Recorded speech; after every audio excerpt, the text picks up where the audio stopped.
The Joe Rogan Experience. Train by day, Joe Rogan podcast by night, all day.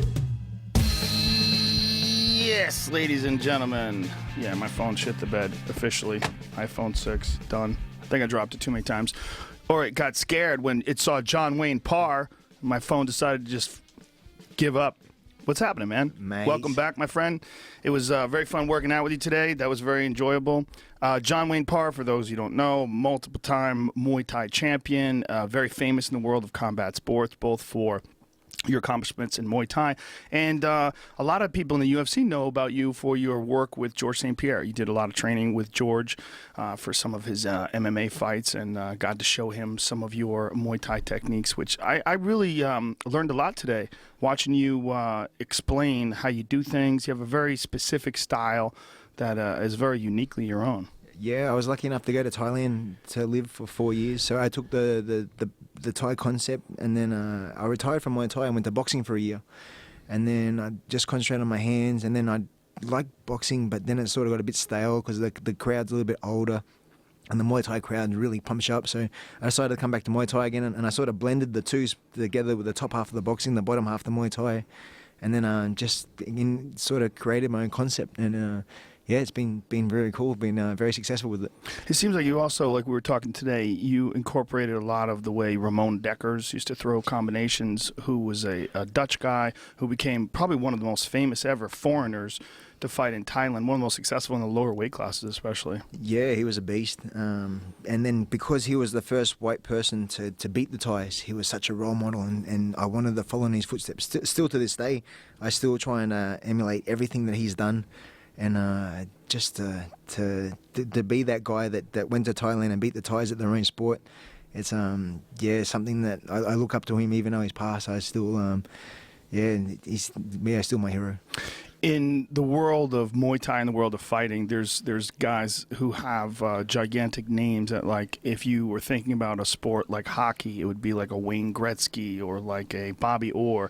That's where like Ramon Dekkers was.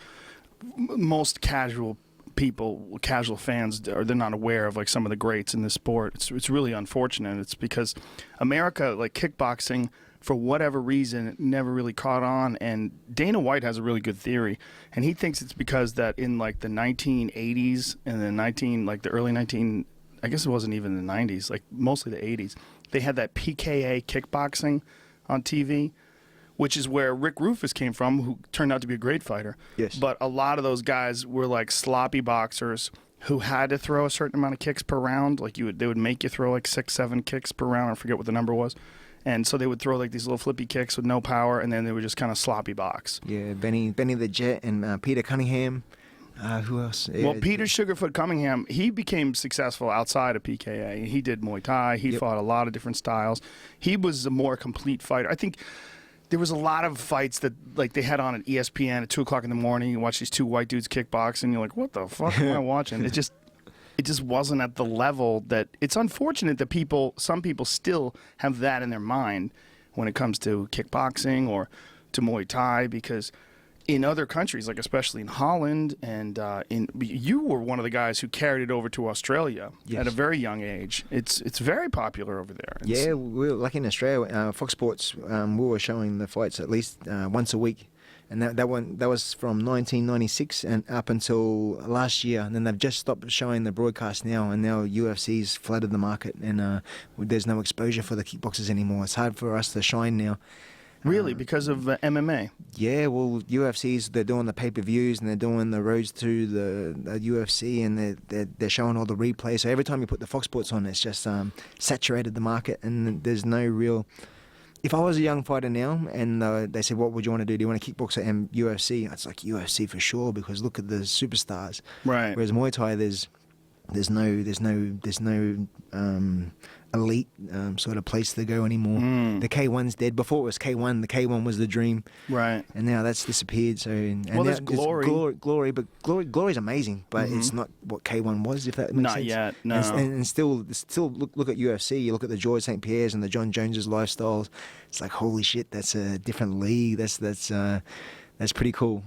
Yeah, it's the world champions. That level is The very Anderson different. Silvers, and Yeah. they're rocking the sports cars, and they're amazing. Well, you could look at it that way. Yeah, I guess so. I think that technique wise, the kickboxing world is at a very high level, though. Yes. And the Muay Thai world, very, very high level. Yes. Which is what was missing, like when they were putting it on ESPN, which is too bad. It's because it's like if you watch Glory, like the level of fighters there, it's a very high level of fighter, Yes. but it's the people are just not aware of it yet. Yeah, we need the media exposure.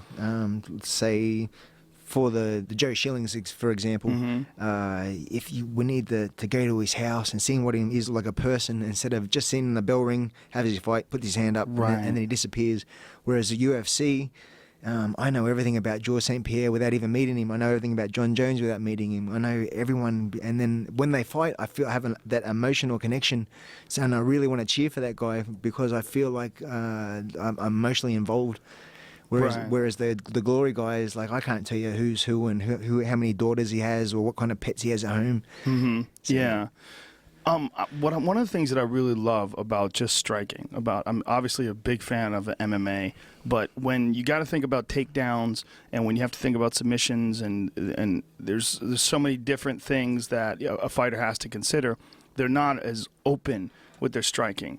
They don't have as many moments to just freely exchange without worried about being taken down. So, when you watch like real high level Muay Thai, real high level kickboxing, you get to see this next level fluidity and this next level technique. And you see it in boxing as well. Like I've had conversations with people that say like boxing is better. You never see people land those combinations in the UFC. And I'm like, well, it's because they're going to take you down. Yeah, Really, you can't stand sideways with your shoulders like that against a really good wrestler because they're just going to shoot in and take you down. But that style against someone, if you make that agreement, like it's only going to be stand up, it's only going to be hands, you get to see the really high level, the Manny Pacquiao's, the Floyd Mayweathers. You get to see this just next level technique.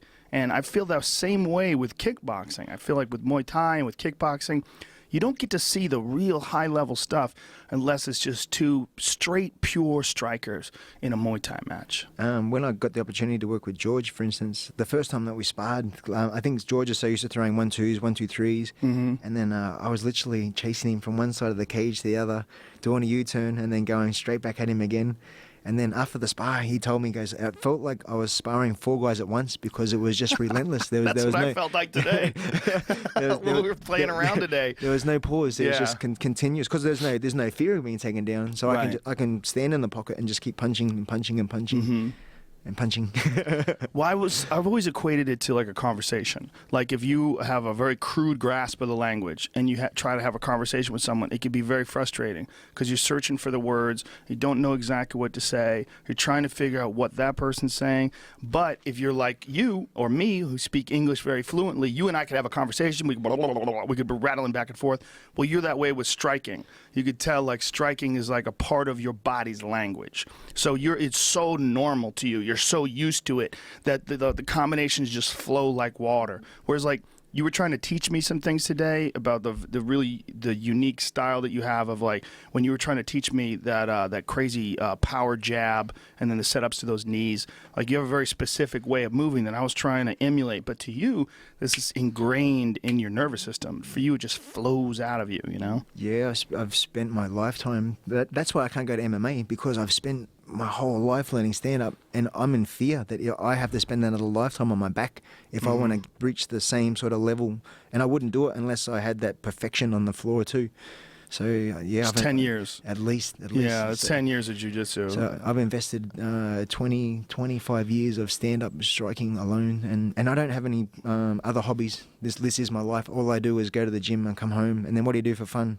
Well, that is my fun. I don't have to do anything else. I don't surf. I don't ride motorbikes. I don't do anything besides watch UFC and train myself. It's my life, and I love it, and I wouldn't change it for nothing either. Do you have any desire to train jiu-jitsu just for fun, just for a goof? No, because that's why I come up with the cage Muay Thai idea, because I want to fight in the cage and I want to experience the little gloves, but I didn't want to learn the ground, because as much as I respect it, I'm not good in it, and I want to be at a high level. So we do promotions in Australia already between me and my wife. And I said, well, why can't, instead of hiring a ring, why don't we just hire a cage? So I studied a little bit on the YouTube, and I seen it done before, and they wore boxing gloves. And I thought, well, how am I going to get the respect from the MMA crowd if I wear boxing gloves and they wear little gloves? Right. I'm going to look like a pussy. So I thought, well, if I'm going to do it, I'm going to do it properly, and I'm going to wear the MMA gloves just to show that I'm just as a warrior as the MMA guys are. So far we've done 5 shows, and it's amazing. That's interesting that you say that, because I can't imagine that you would have to feel like you, at this stage of your life, with all your accomplishments, that you still feel like you have to prove yourself. Oh, every time. I still don't believe I'm there yet. That's hilarious. That's actually hilarious. Yeah, I mean, you ever look at your own resume? Yeah, but Want to pull it up real quick? Let's pull it up real quick. So I'll just let you know what you've done, just so you feel better. yeah, I'm quite content where I'm at, but it always feels like I want to be more famous, if that's a word. Yeah, no, well, it definitely makes sense. I mean, just I get that. I mean, all high-level athletes will tell you that they're never satisfied. Yep. And I guess when you see guys fighting with striking with little gloves, and you see that you're using the larger gloves, maybe that just makes you feel like you have to show that you're capable of doing that as well. Yeah, I have the highest, because like I said before, every weekend I'm invested in the pay-per-view on UFC. I'm watching the reruns. I can tell you who, like last night, for instance, who was fighting who 2 years ago, who won that fight out of such and such. Like, I'm so involved with it. It's sort of taken over my life, the UFC. Even I'm a Muay Thai guy, UFC is sort of such a big part of me now. Yeah, it's hard to explain. When you read off your titles, it's almost ridiculous. This is hilarious. WKA World Middleweight Title, WKBF K1 Middleweight World Champion, WKA Thai Boxing World Middleweight Championship, WKN Thai Boxing World Super Welterweight Champion, International Kickboxing Magazine Champion, WMC Contender Asia Runner-Up, WMC Thai Boxing Middleweight World Champion, K1 this is hilarious, K1 Max World Final 8, WKBA K1 World Welterweight Champion, K1 World Max World Final 8, Thai Boxing World Middleweight Tournament Champion. It just goes on and on and on. Australian Boxing Middleweight Champion, King's Cup Tournament Champion. It's like over and over and over and over and over. The fact that after all these accomplishments, you still feel like you have to prove yourself. Yeah, like I said, with the UFC, like I see the Georges and the John Joneses, and it's like, why can't I could be that guy? I want to be that guy. You mean that guy, meaning getting the respect or getting the adulation or getting the focus on you that these guys are getting? Yeah, that's what I'm pretty much. It's crazy, because if you watch it, I've always said this, it's not like the product isn't there. Like if you watch high-level Muay Thai, and I watched a lot of your fights last night. After we did the podcast together, I went back, and this morning I watched the documentary on your life, which was amazing. Yeah. And I watched some of your fights, and you know, the product is there. That's what's crazy. It's like it's a dynamic, exciting product. I'm a boxing fan, but if you give me a choice between watching high-level boxing and watching high-level Muay Thai, I'll take high-level Muay Thai all the time, because the possibilities are more. The knees, the elbows, the high kicks, the leg kicks, all those things together, it's more dynamic. There's more things going on. Yep. So there's no reason why people shouldn't know about who you are. I mean, it's weird. It's weird. Yeah. My popularity on the social media didn't explode until I started training George, and then everyone said, "Oh, hang on a second, who's this bloke? Why is he teaching George how to do?" And then from there, it started opening up avenues, and then. But before that, I was just, I don't know. The exposure's not there, I guess. It's just there's no opportunities. Well, it's exactly where the UFC was at one point in time. I mean, there was a time in the 90s when the UFC was banned from cable, when the UFC was you could only get it on direct TV. And fucking nobody knew who it was. I mean, I was on News Radio, which was a sitcom in America, and I was starting to do the interviews, the post-fight interviews. And I would tell them that I would do it, and people would look at me like I'm ruining my life by being involved in this nefarious adventure to go and watch people fight in a cage, like I was going to go watch lions fight to the death or something. It was weird. It was like you were talking about porn, or even worse than porn. It was like animal porn or something. It's strange. But now it's a normal, like if you tell people the UFC, oh, I've seen that. Even if the casual person is aware of it, it's gotten into the public's eye enough where the casual person is you know, it's a part of the zeitgeist. Muay Thai's not. I had the opportunity to fight in Thailand, and it was an 8-man tournament. So I had to fight 3 times in 2 hours, and it was live on Thai TV, and it's massive build up. And I fought 3 times, and I beat the Russian, the French. I beat a Thai in the final. I won a world title, $1 million baht, which is about 35,000, and I won a trophy from the Prime Minister of Thailand. And I got back to Australia, and I rang the Brisbane newspaper. There's a big newspaper in Brizzy, and then they've come around, and then I said, I've just won this. I've done this trophy from the Prime Minister, and the lady on the other end said, well, it sounds like you're exaggerating all this. Why don't you just try your local newspaper? And hung up on me before I even got a chance to say goodbye. She was like, and it's like, we only deal in football and cricket here in Australia.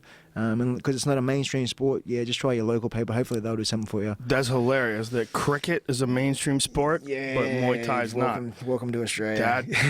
I don't mean to be rude if you're a cricket fan, because I like a lot of stupid shit. I'm aware. I'm a big fan of professional pool. I like watching billiard. You know, people go, you watch? You know, you're not even playing it. You watch it. Yes. Australia. So I watch stupid shit, but cricket. Australia, we play India probably once a week, every week, and it makes the back page, the front page, the 6:30 news. It's the main story every single day. And such is the bowler. Michael Clark's got a sore leg, and then let's interview Michael Clark. Let's interview. And it's just like, this is. And then one game lasts 4 days. So you can imagine the excitement. A cricket game lasts 4 days? Yeah. How many hours do they play for? Oh, all day. They rock up in the morning and they go, and if they're not out, they just keep going and going and going, and it's tedious. What? You know what? I know how to fix it. Incorporate Muay Thai and cricket. So like, if you strike out, you just fucking duke it out. You just take off that stupid fencing helmet you wear. I don't get it. It's a weird. Well, so is baseball. Baseball's kind of silly too, and it's our national pastime. But when you start using that paddle, you know, like that fucking boat oar that they smack that ball with, I don't know. I don't get it. But then the guys in the suits, the politicians in Australia too, the cage is still illegal in Melbourne. They've just banned it in Perth in Western Australia. They just banned it now? Yeah, about a year ago. It was okay, and then they've just come around and then they've banned it. And I have a cage in my gym, and it's like, just step into a cage to realize how safe and protected it is compared to a ring. Once you step into it and appreciate what it is for what it is, you'll understand that it's so much better than falling out of a ring that's 1.5 meters high. Yeah, the ring is not the best for MMA for sure, but I think for striking it's good. Muay Thai, you think so as well? Because of the clinching and the throws and all that stuff? I've seen more people fall out of a ring than never at a cage, of course, but yeah, there's guys falling out all the time. I've seen. Well, Dylan, last time you were here, he's not on camera right now. Hey, Dylan, what's up, buddy? I don't know if he'll turn that on. Dylan Resnikoff. I said that right? I said it right? That's right. He's here with his brother Liam a while back. What was it, like a year ago? You guys were here about a year ago? About a year ago. You guys showed a video of this dude who he was like running and attacking, and he went flying out of the ring, right? Denver's Rainbow. Was it? Yeah, at Lumpini. Was it? Right. It was you guys that showed that video, right? Wasn't it? Maybe. Might have been. Damn, I had so many fucking. So as he's falling out of the ring, he puts his hands out the brace he's full. He puts a hand on a chair, and each hand the chair's split. And he falls straight on his neck. Oh no! And then I think he was in a coma for like a month or two, because he fell from about 2 meters high. He fell over the top rope. So incorporate that from the ring to the concrete floor. Oh. Yeah, do you remember back in the day? They used to run events because the cage was banned in New South Wales. Oh, you're in Queensland, sorry. And I think it was Tony Bonello's show. And then they used to not have a cage. So what they did is they had the platform, and they had all the big boys like Tomo Tahuna and Jamie Tahuna and all those boys standing around with the kick shields. And guys were just getting... catch guys. Yeah, and guys were getting like dropped and heads were hitting the side, and it was madness. In Pride, crazy. They used to physically push guys back in. And I think it was Paulo Filho once caught some guy in a triangle through the ropes. He had the guy was somehow or another trapped in the rope. There was a limb out of the rope and a limb in the rope. So the rope of the triangle was involved in the triangle. The rope of the ring rather was involved in him securing the triangle. It was like the guy was like tangled in it, like That's not good. And that stop start, drag you back in the center, and That's hang on, not your good. arm was here, this Yeah. is and go. I've been talking about this for a while, that if they can have a big room for basketball, a big flat surface, why can't they have a big flat surface for fighting where everyone can see what the fuck's going on? Yep. Because you don't see what's going on a lot of times with a cage. Even me, like, I'm right there when I'm calling UFC fights, but sometimes a post is in the way, or it's around, they're like sideways, like I have to lean up to try to see, because it's like kind of like I'm looking sideways through the cage. I think that a flat surface would eliminate a lot of the stalling and a lot of the the pressing, the clinching up against the cage. Like, clinching in the center is a totally different animal than when you're leaning on someone, pressing someone against the cage. That it takes out a large factor. Yep.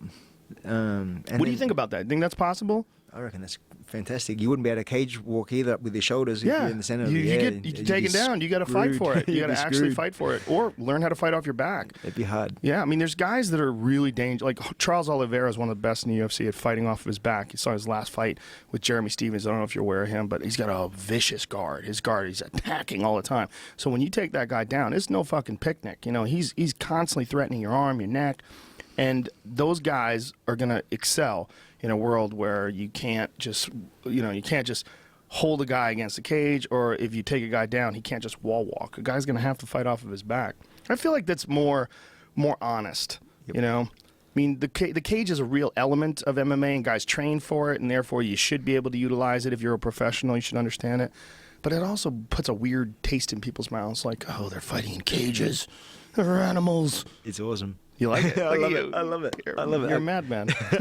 even for what we do with the CMT, the cage stuff, as soon as they close the door, it just seems like it's you and your opponent, and the black of the fence just makes it like a black wall, so you can't see the crowd, you can't see the judges, and then it just feels like the arena is just you and him. Yeah, that is cool. That aspect of it too. But I just feel like visually, as far as like for being able to see, it's not the best. Ring is better to see, right? 120 fights or 115 fights in a ring, and then in the cage, it just feels like it's all new again. It's all fresh. It's all exciting. So that's interesting. That's why I love it. So just changing the environment, made it all totally different for you. And little gloves, the forehand. And little gloves. Little gloves make it more real. Did you ever do kickboxing where there's no elbows, like Glory style? No elbows, no knees, no clinch? I fought K1 for a couple of years in Japan. And then when I first started out as an amateur, of course, I just started baby steps. I did the 8-count rule back in the day. We had to do 8 kicks above the waist if you want to get the PKA stuff. PKA, then we did that. So you did that with no leg kicks? Only once. There was leg kicks involved, but the leg kicks didn't score. They had to be above the waist to get the count. Because really? They didn't want boxing to. There were so many guys that were doing karate that changed over the kickboxing, boxing that changed over the kickboxing. So they wanted to eliminate the hands and make more guys kick more. So it had to be at least 8 kicks above the waist. But you can still leg kick. That's interesting. So you could still debilitate a guy and it wouldn't count point-wise. Yes. That's kind of crazy. Yeah, Australia. So what is the rule with Glory? Like, they let you throw knees, but you can't clinch when you throw a knee? Or K1 had it for you could only clinch with one hand for a while? Yeah, 2004, as long as you were busy in the clinch, they'd let it go. And then Buakaw came along and just dominated everybody. He was throwing them around like rag dolls, and he busted up Masato. I don't know if you remember Masato. Yeah, I remember Masato. And then, so the very next year, they said, okay, we've got a new rule, 1 hand, 1 knee. And then that gives the guys that are proper, more boxing orientated, an opportunity to fight guys like Buakaw where they had no chance before. Well, Alistair Overeem too used to just clinch guys with those gigantic fucking tree trunk arms. Just hold on to your neck and you're Dunsville. You just blast those knees into you. Yeah. You ever seen that fight that he fought? I forget who it was.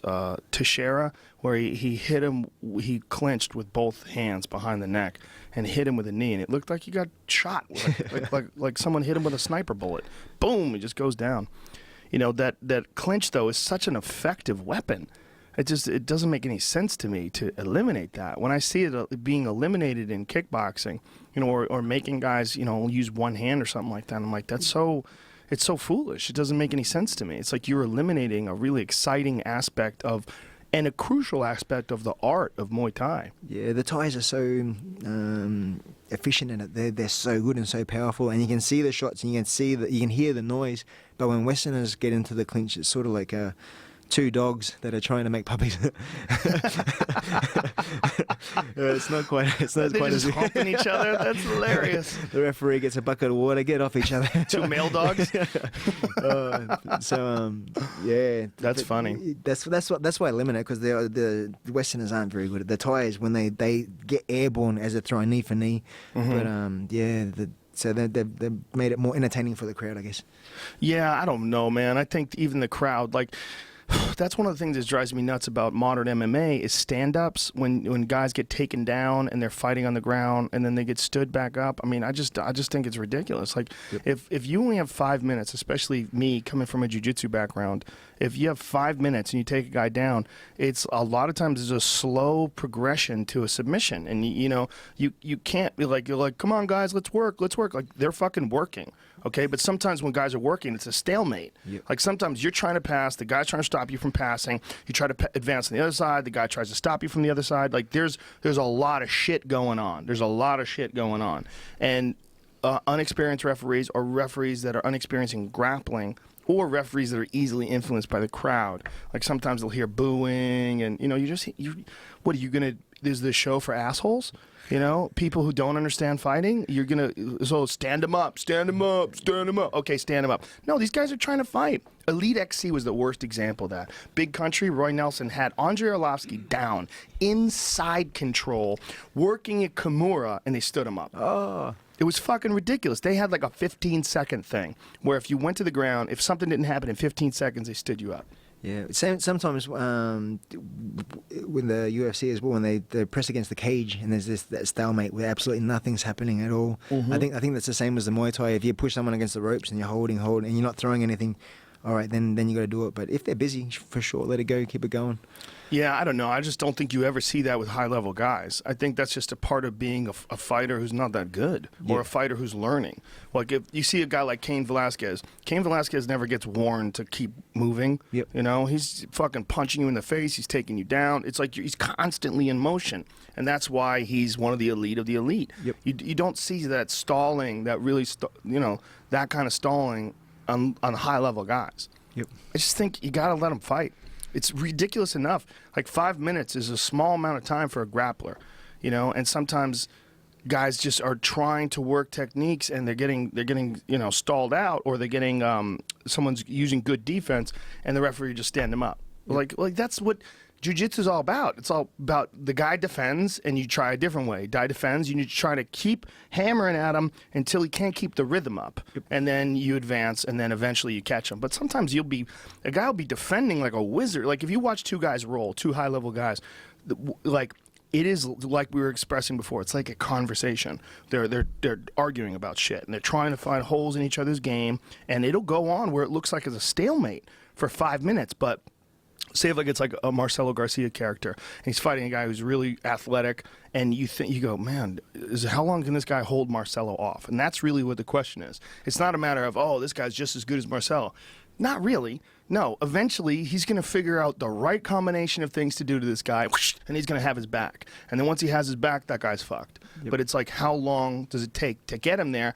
And in an MMA, halfway there, you're like, boo, stand him up. Well, you're never going to see the most high-level practitioner succeed if that's the tactic. You're never going to see it get to that point. And I think that's unfortunate about MMA today, is that they still have that stand-up thing. I think stand-ups I think it's a travesty. I really do. Even in Thailand, say we kick 3 rounds on the pads or 5 rounds on the pads, that's 15, 20 minutes. But then every afternoon you're spending half an hour on the clinch, just working the knees non-stop for half an hour. So they're spending more time working on that than they are actually kicking and punching things. And then when it's time to come to when the Thais go to Europe and stuff, all of a sudden it's like a one knee combination before they break it up. So they're taking away 90% of their tools. That's an interesting thing you were talking about last night about Muay Thai scoring, that the clinching is like a big part of the scoring, whereas we look at clinching as stalling out, or like, something that they're doing where they're trying to like wait, bide their time, figure out what to do next. like in Thailand, it's a big aspect of the fighting. Yeah, this morning we mentioned it as well. The round one, if they don't get in the clinch, no one bets. No one bets until halfway through round two. All of a sudden they get into a clinch, and then it's like boom. You see just the hands go crazy because everyone's their own bookmaker in Thailand. So everyone's doing their own odds, and then they won't bet until they know the other guy's got a solid base or a solid knee game. That's so wild. That's so wild. The difference in their culture is so amazing. It's just, I really have to get over there. So one of the things I want to do on my bucket list is go and watch a stadium fight in Thailand, like a real high-level fight. Watch be there for the whole night and check it. I'm almost willing to take a family vacation to Thailand, talk my wife into going to Thailand, but that's probably a fucking terrible idea. So the boxing hardly score. Leg kicks don't score. Mainly body kicks, knees, and elbows. Body kicks, knees, and elbows, and leg kicks don't hardly score. Legs kicks don't score because it's so easy to throw a leg kick. Anyone can throw a leg kick, but it takes a high level to land a solid. Even if it kicks the arms, that's considered a point as well. If you get kicked in the arms without attempting to try and block it, that's a free point. How many guys get arms broken in Thailand? I haven't seen many. No. That's amazing because it's really common in MMA. I seen a guy get his thigh broke. That was pretty crazy. Whoa. That was hectic. I seen he hit the ground. And then he was on his side, and he went to roll over, and his hip went first, and then his leg went second. And I was like, oh, that's broken for sure. And the next day, sure enough, completely snapped in half, had to get the pins. Yeah, it was all in the magazines. It was very nasty. Not only that, he had to get the pins in Thailand. Yeah. Thailand's really good. Thailand, the hospitals are more hygienic than they are in Australia. Oh, well, that's not good for Australia. I'd eat off the floor at a hospital in Thailand for sure. Really?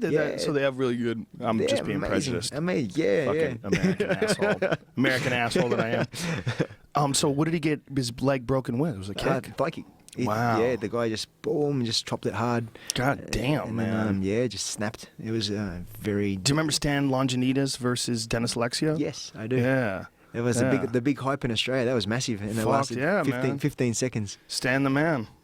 He had a motherfucker of a leg kick. Jesus Christ. Yes. God damn. He used to work with my friend Shuki from Boonchu Gym. Okay. Shuki had he was from Israel, and he had a gym out here in Encino. And he was set up for a hip replacement from fucking holding the pads from Stan Longinidis. Huh. Holding that thigh pad. He said that motherfucker would kick me so hard that it was like jolting his hips. It fucked up the inside of his hip. That's amazing. Yeah. Ow. Fuck heavyweights kicking you, dude. Fuck all that. Yeah. Stan he's a big guy, right? He's not very tall. He's only about my height, but big boy. Yeah. And then that was his main weapon was the leg kicks with the hands. That was a first round kick too. I mean, that was amazing. That was amazing. To snap a guy's femur with one leg kick. The whole hype and the movie Kickboxing coming out, and then Dennis Alexio, he was the king back then too. So yeah, he was. This was Stan's hardest fight, and the big lead up, and then the sold out arena. And then Dennis Alexio came out in the grass skirt. That Hawaii thing, yeah. He was thinking that was going to help the impact for the thigh kick, so to have a bit of cushioning, but it sort of reversed on him.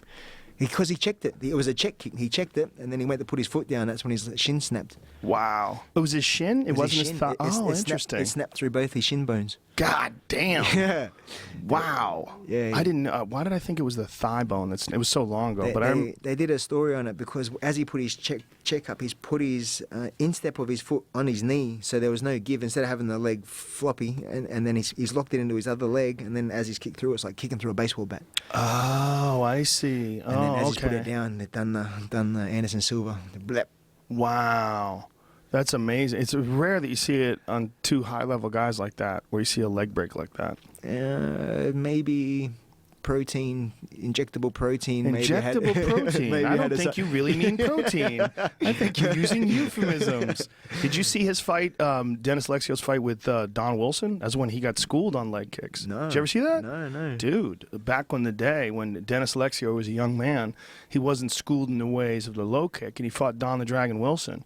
And Don Wilson fucked him up with low kicks, defense and low kicks. Yep. There's a guy that doesn't get enough credit. Don Wilson had sort of a weird sort of karate style, but he knew how to throw a good low kick. Yep. You know, he was a very crafty fighter.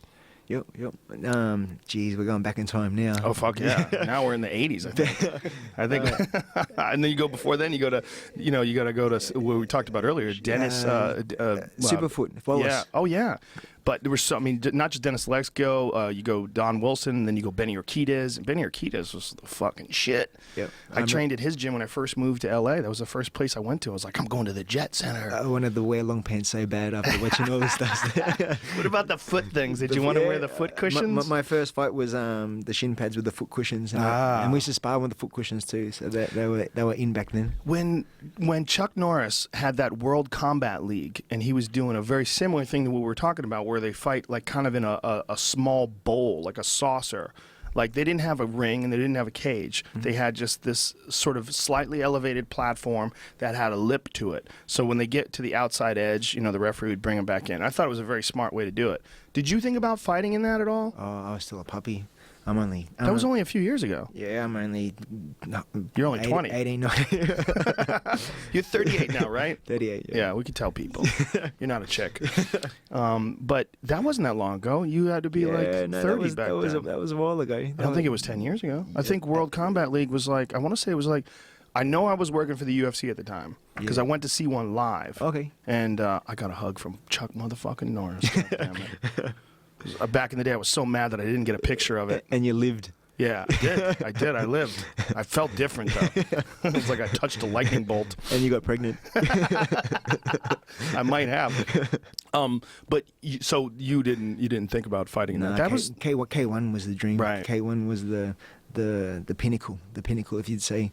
That was a bummer that kind of folded under. I was trying to get the UFC to buy K1 a long time ago, and the number one thing that I talked to Dana White about, he's like, people don't like kickboxing, that PK karate ruined it for everybody. And I was like, that's so crazy to say that, because like that's like saying that like UFC 1 ruined it for like what we're seeing today. Because it's just so not related. Like the product itself, the kickboxing product itself is so high level. When you go to the fights, the classics, the Peter Aerts fights, the Andy Hug, the Mike Bernardo, those fights, those fucking Jerome LeBanner, those were crazy fights. I mean, if you look at that product, I couldn't imagine anybody not wanting to put on those fights. Yeah, the production level too. Everything was high definition, the slow-mos, the highlight packages that make up, you couldn't help but feel like this was I was lucky enough to fight there in 2004, 2005, and we were pulling 40,000 people every show. That's amazing. And then we had a live... 40,000 people. Yeah, and you'd walk out to the arena and then you'd check out the stage, and sometimes you'd come up through the floor for your walkout, or it was just unbelievable. Oh, they had like some elevator that would make you rise up through the floor? I remember in the back room once, I was trying to find the stairs, and I've asked the lady, where do I go? And she goes, oh, stand on that thing. And it's like, no way. And she goes, oh, yes. And it's like, fuck, yes. And then I remember coming up through the floor, and then all of a sudden, there's 40,000 people right in front of you. It's like, wow. This is amazing. And then we had a TV audience of 20 million people in Tokyo also. So it would be a delayed broadcast by about an hour. So by the time we finish our fight, and then on the bus, we'd have a TV on the bus, and you could watch yourself. Pretty much watch your fight as your way back on the way to the hotel. Wow. But Thailand was pretty cool too. Thailand would have crowds. Songchai, who I was fighting for, he'd make all his money from the TV production. So he'd do live shows in the middle of nowhere, and people would drive for hours to be present for a live event. And we'd have 40,000, 60,000. There's this one big event once a year called the King's Birthday, and we get 100,000 people plus every year on the 5th of December. Holy shit. I was lucky to fight on that 4 years in a row. So the first time I went on the ring, it was the first time that my knees went weak, because as far as I could see was an ocean of heads, and I started trembling. And then I've come out in the first round. I've tried to finish him, and then by the 5th round I sort of spent my pennies. I fell over a couple of times. And then and losing on points. And then the next year I got invited back, and I said, oh no, I'm not going to get spooked out this time. Like the UFC jitters, like you talk about all the time. I had the jitters the first one. The second time I was like, no, this time I'm going to love it. I'm going to absorb it. I'm going to run with it. So I've got out there, big breath, and 100,000 people. And then I had the greatest fight of my life. There was 10 Westerners versus 10 Thais, and I was the only Westerner to win. getting high-five from Thais on the way back to the change room. And then the last time I did it, there was probably only 95,000 people there. A little tiny crowd. And I was looking at the back going, geez, where is everyone? This is this is sad. It was nuts. But you could tell the difference between 95,000 and 100,000? There was a little spot near the hot dog stand where you could have fit another 5,000 people easy. What is that like? 100,000 people? And then sometimes you'd have to get a police escort. So you'd have 3 policemen either side of you, and they'd push people out of the way for you as you make your way towards the crowd. Just to get through. And you're the Westerner. So imagine you're the one of 3 or 4 Westerners that are on the show, and you're just surrounded by Thai people. And that stage, I couldn't really speak Thai very well either. And they just look at you like some sort of freak that you're dead. You're dead. You're fighting one of us. And then you go and beat one of them. And then all of a sudden they're high-fiving you and shaking your hand and want a photo with you. And it's just really amazing. So you didn't experience much racism over there? No. If you go out there and fight as hard as you can, win, lose or draw, even if you lose, but you fight like like you're a man possessed, they love you. There's no hatred. There's no long as you show heart. It's all about heart in Thailand.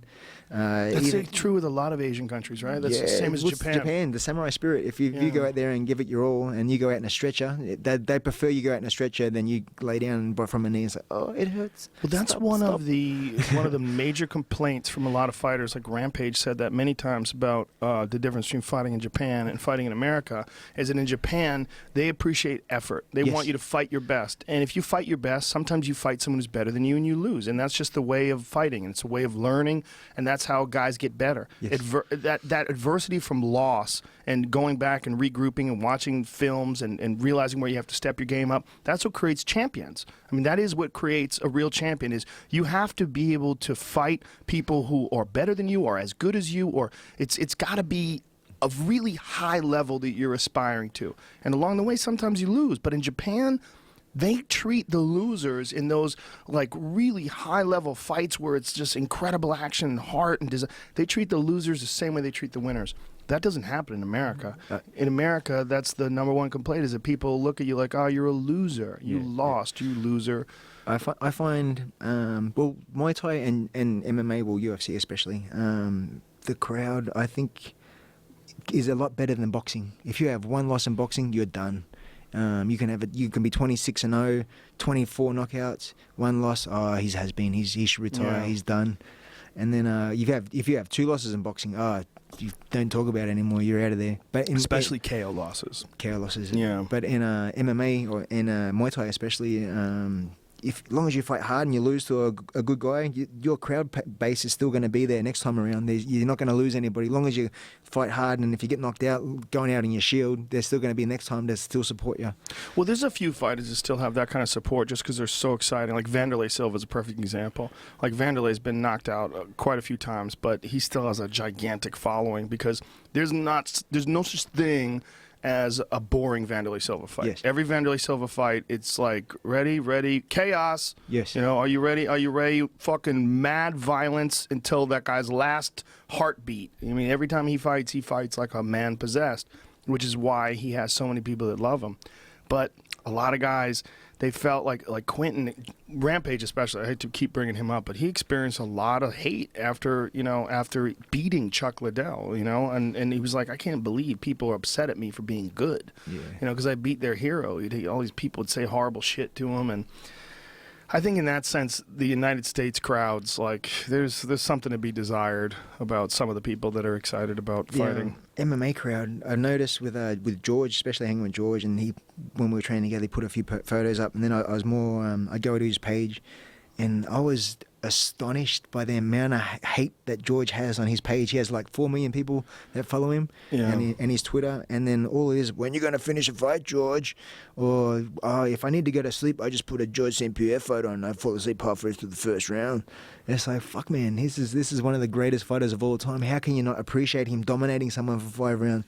Why does he have to knock out someone every single time he fights? Floyd doesn't knock out everybody, and he's the highest paid athlete in the world. Why can't the same be for MMA guys? Why, if someone dominates someone, Why can't you appreciate his skills instead of, oh, it has to be a knockout, it has to be a knockout? Oh, believe me, if you go and watch Floyd and see him interact with the public, that guy gets fucked with as much as anybody. Oh, really? Yeah, they showed it on his the 24/7, like one of his last those HBO things for 24/7. Like when he was out at a burger place, people were heckling him. Oh, yeah. They were heckling him at a cheeseburger place because the camera was on in front of his, because he's a little guy. It was like right in front of his face. They were fucking with him. Didn't he get punched by T.I.? Didn't they? Someone supposedly punched him, but Yeah. I don't, I have a hard time believing Yeah. some stupid fucking rapper is going to try to punch Floyd Mayweather. And if he did, he knew that other people were there. You put those. Okay. You want to hit him? Okay. How about we do this? How about we lock the two of you in a conference room? Yeah. Let's just shut the door and see what the fuck's going on without your buddies in the room. Yep. Getting punched by a rapper. Could you imagine the indignity of being one of the greatest, if not the greatest boxer of all time? A lot of people give that guy shit and say he's not the greatest, that Sugar Ray Robinson is the greatest. Like, I had this conversation with Max Kellerman about it. I respect Max Kellerman very much, but I don't think that Floyd Mayweather would have lost to Jake LaMotta. What about Julio Chavez? He was amazing in his time. 97-0 before his first loss.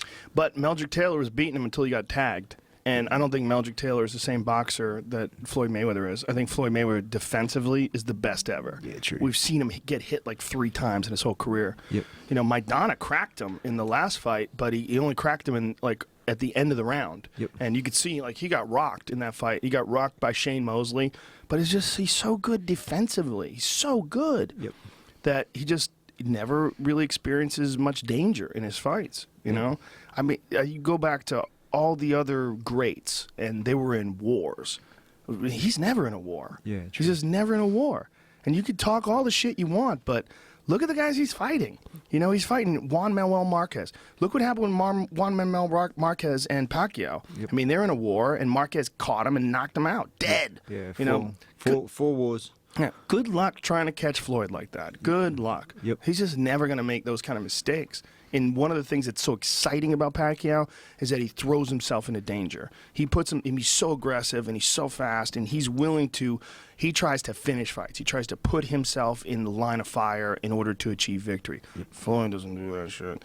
Floyd's shoulder rolling and popping you at jabs and moving on you, and you see guys like Canelo Alvarez just look so flustered, like they don't know what to do with him. Yeah, a lot of guys look like they're giving up halfway through about the third round. The first round they're like, I'm going to make a statement today. Watch this. No one's going to be able to do what I'm going to do. And then by the third round, they just come out like beginners, and they're too afraid to throw because Floyd's already a step ahead of him.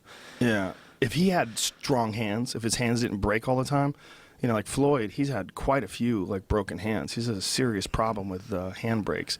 If he didn't have that, man.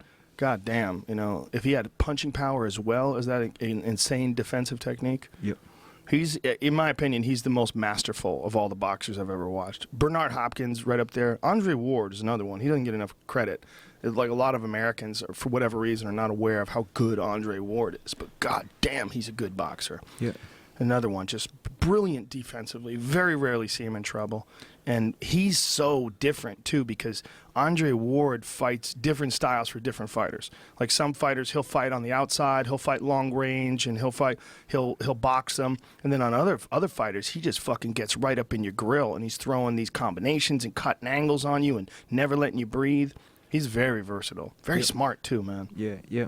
I miss the 90s. I miss the boxing in the 90s. I miss the Oscar De La Hoyas, the Shane Mosleys, back in them days when men fought men. It was men fought men. Yeah, it was crazy. What are they doing now? What's going on now? They're sort of, I don't want to fight you because you might beat me. I got that zero that might disappear if you beat me, so I don't want that happening. Do you think a guy like Floyd Mayweather, because he's 47-0, that it contributes to that because he makes so much fucking money? Him being 47-0, I mean, that guy, the money team, and rolls around in Rolls Royce. Does that drive you crazy? Why hasn't taken it so long for Mr. Pacquiao to get this fight to be done in this five-year-old fight that should have been done ages ago? Well, probably because Floyd is smart, which is why he's 47-0, and he wants to fight him when he knows he can beat him. Yeah, true. And make $120 million. I mean, that's what's up. I mean, what's up at the end of the day? Look, if they fought in their primes, and I'm not saying Pacquiao, let's be real about this. Let's be totally real about this. Pacquiao went up 8 weight classes and retained his punching power. And there was always all sorts of allegations of special proteins that came in needle form, Mexican supplements, if you were. I don't know what the fuck was going on, but that's one of the things that Floyd always was saying, and a lot of other fighters have said it too. I don't know if it's true, but if it is true, and Floyd wasn't doing those same things, and they did fight, and Pacquiao did have that unnatural advantage, you know, a few years ago, like back when he fought Margarito, or you know, back before Marquez knocked him out. You gotta wonder, like, maybe it's intelligent to not fight a guy like that at that time. If you know something that you and I and the regular people that aren't involved in the deep in the boxing world, maybe smart. Might be smart. Just, you know, nobody wants to see a guy cheat his way to victory. That's something that drives everyone crazy. There's no doubt in the fact that Pacquiao works hard. I mean, Pacquiao's disciplined, he's focused, he's an amazing fighter. I mean, no doubt about it. But, man, there's a lot of fucking allegations connected to his camp. That Alex Ariza guy, the guy that left, and was who the fuck was he training with? He was training with one of Pacquiao's opponents. I forget which fight it was. But that guy's got a lot of weird shit attached to him. There's a lot of these guys that have a lot of weird allegations that may or may not be true, but if you're smart and you're a guy like Floyd Mayweather, why not avoid those guys? And that's something that we were talking about earlier today, because George, when he was talking about, when he left the UFC and when he said, I'm going to take a break and I'm going to relinquish my title, one of the things that he talked about was the problem with PEDs. He said, this is a huge problem in MMA. And a lot of people poo-pooed him. We don't need to name names. A lot of people said that, oh, he's exaggerating. But now, man, it's now with these more stringent tests that are being performed, fucking Anderson Silva pisses hot. Yes. I mean, everybody, look, Hector Lombard, who saw that coming? Who saw, I can't believe Hector Lombard. That doesn't make any sense. He doesn't look like a guy who was on supplements. But, you know, it's a part of the sport. It's very unfortunate. In Thailand, if we wanted a pick-me-up, the only thing that we would get from the chemist was a ginseng. Ginseng? That's it? I'd go down, I'd get 20 ginseng for 20 days. And that was our, and even then... For 20 days, and they cut you off after 20 days? Let's not get crazy, foreigner. I only had a small budget. I could only fight. I'd have to wait for my next fight to get prize money to buy another 20 for my next fight camp. Well, how much does ginseng cost down there? It's 20 baht or something, a tablet. What is a baht in American money?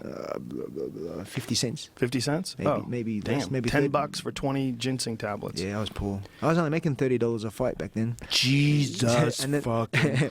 And then I'd have to give 50% of that to the camp too. So you were making... What is the cheapest you've ever made for a fight? $30. $30? Yeah. And I was fighting Thais with 100 fights. And you had to give how much back? 50%. So the deal with my camp was I'd live for free, train for free, and eat, train, and live.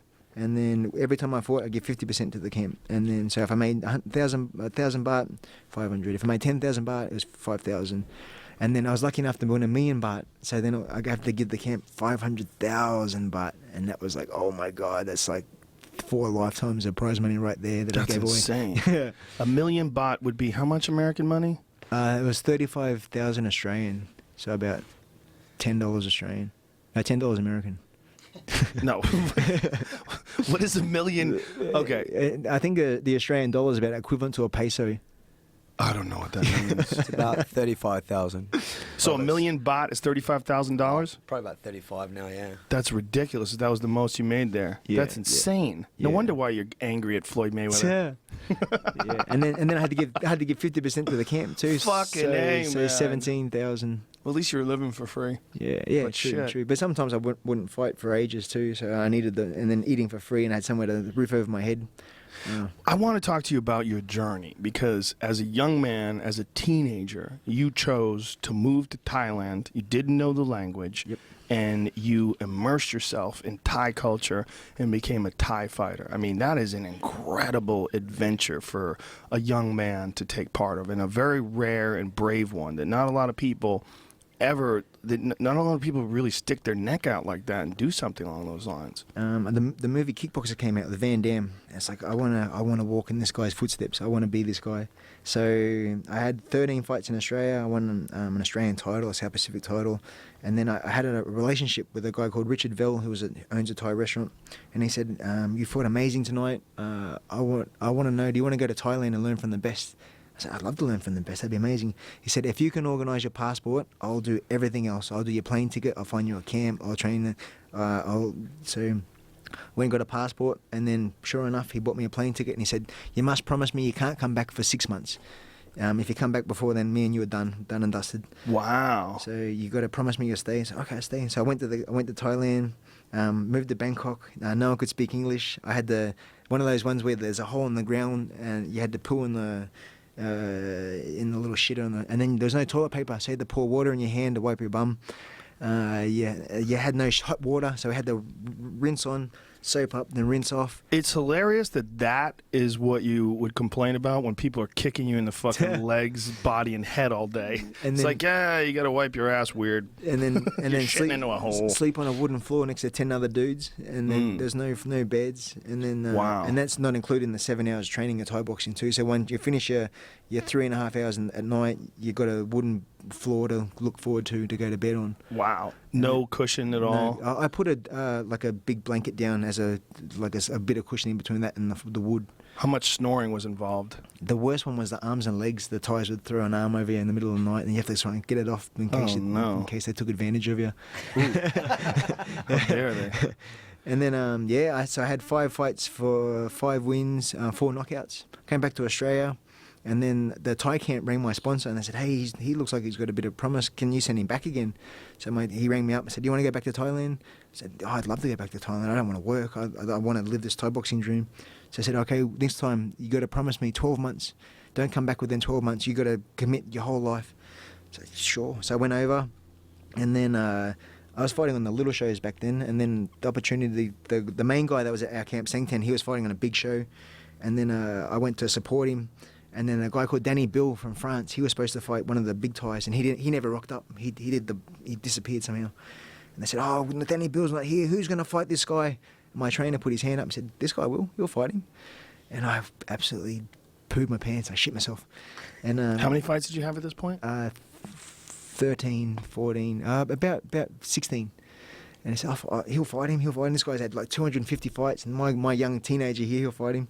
And then he said, oh, he can't fight him. I'll let him fight, though. Does anyone in the room want to fight the white guy? And I kid you not, about 60 hands went up in the room. They said, well, I'll fight him. So they said, oh, you two, you're about the close size. So I ended up fighting this guy in front of 40,000 people. Got cut in the fifth, blood streaming down my face. I ended up doing enough to beat him every round. And then the number one promoter in Thailand said, okay, done. From now on, you're going to start fighting for me. And then next minute, I'm starting fighting at 60,000. I'm started to fight at Lumpini Stadium. I'm fighting on TV, all the fights. I'm the first Westerner to make the number one selling Muay Thai magazine in Thailand. All the Thais started calling me the dangerous kangaroo. So, and then I started reaching the A class guys, which was a bit of a shock. I fought a guy called Orono. And I'd had 20 fights, and he had like close to 300, and he was like the household name. He was the Anderson Silva almost of Muay Thai in Thailand. And then third round, he cut me 21 stitches. The fight gets stopped. So I went down a few pegs. And then from then on, backwards and forwards. And then the year 2000, I got to rematch the Orono again. And this time was on the King's birthday in front of 100,000 people live on Thai TV. And then I schooled him every round and won his world title in front of all these Thais. And then from that moment on, all of a sudden, I started becoming a sort of a celebrity in Thailand. Not a celebrity, but in the Muay Thai world, I was a somebody now. Right. So wow, that's amazing. And then from there, I come back to Australia, opened the gym, and then I had no trainer. And then so I got a few of my friends, even to this day, I get my friends, hey, can you hold the pads like this? I watch the fight, the promoter will ring, hey, do you want to fight this guy? Okay, so I'll tell my friend, hey, can you hold the pads like this? And then I'll go and fight, hey, do you want to come and give me some water in between rounds? So when you were training in Australia, you were self-trained? Self-trained. Till to this day, I'm still self-trained. To this day? Yeah. But your time in Thailand, you were training with the best Thai trainers? Thais. So the Thais, they said, okay, you pretty much, after being here for 5 years, you pretty much know our system now. All you have to do is get fit. And then come back to Australia, and that's what I've been doing, just get my friends to help me. Do you feel like there's anything that you miss when you do that, as opposed to like training in Thailand, like with those guys? Like if you had your druthers, like if you had a choice, would you have like a world-class Thai trainer come and train with you in Australia?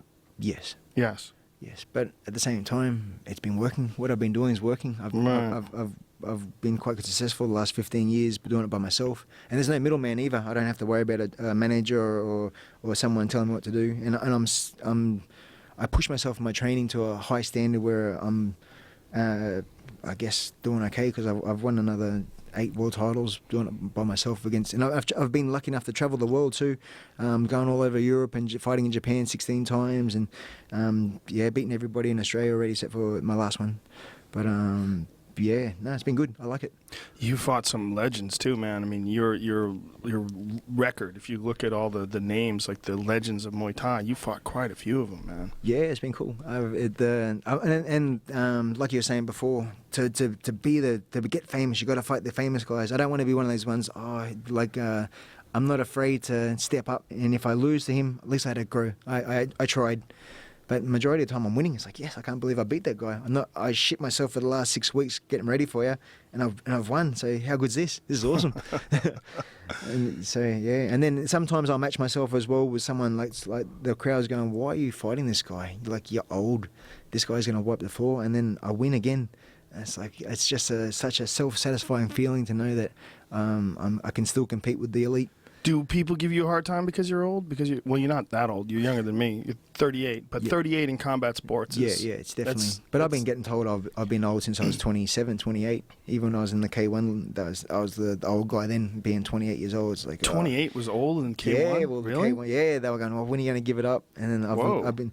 It's one of those ones I want to ride it to the last wave until once you're dead, you're dead. Mm-hmm. And I don't want to regret not doing what I'm doing and just holding pads. I'd rather be in the limelight and still trying to reach that pinnacle, the Mount Everest of fighting. So, how many more years do you think you can do it at 38 years old? Do you have a number in your head, or do you just do it while your body is healthy and while you enjoy it? Well, I just want to keep going. Bernard Hopkins is 50. He was supposed to retire when he was 40. He promised his mum he was going to give it up when he was 40, and he's lasted another 10 years, and he's still fighting the elite and still winning world titles. And did his mom die? He's like, well, I'm good. Yeah. Some guys are like that, you know. Well, I promised her, but she ain't even here anymore. I don't know. He's so good defensively. You know, he's another one. Yeah, he's a killer. Yeah, he's a great. I was amazed that he was willing to fight Kovalev at this stage of his life, at 49 years of age. Fights one of the best knockout artists like in the last decade in that division. Yeah, it's crazy. It's skills. Yeah, it's just skills. Having skills. You know, having the ability to know what to do in any given time, know where to step, know what's coming, you know, and like we were saying, know that language. He knows the language of boxing so well.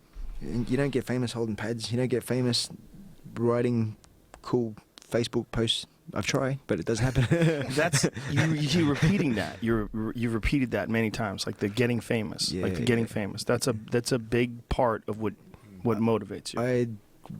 Since I was about 5 or 6 years old, every time I look into the sky and see a single star, I wish I can be remembered.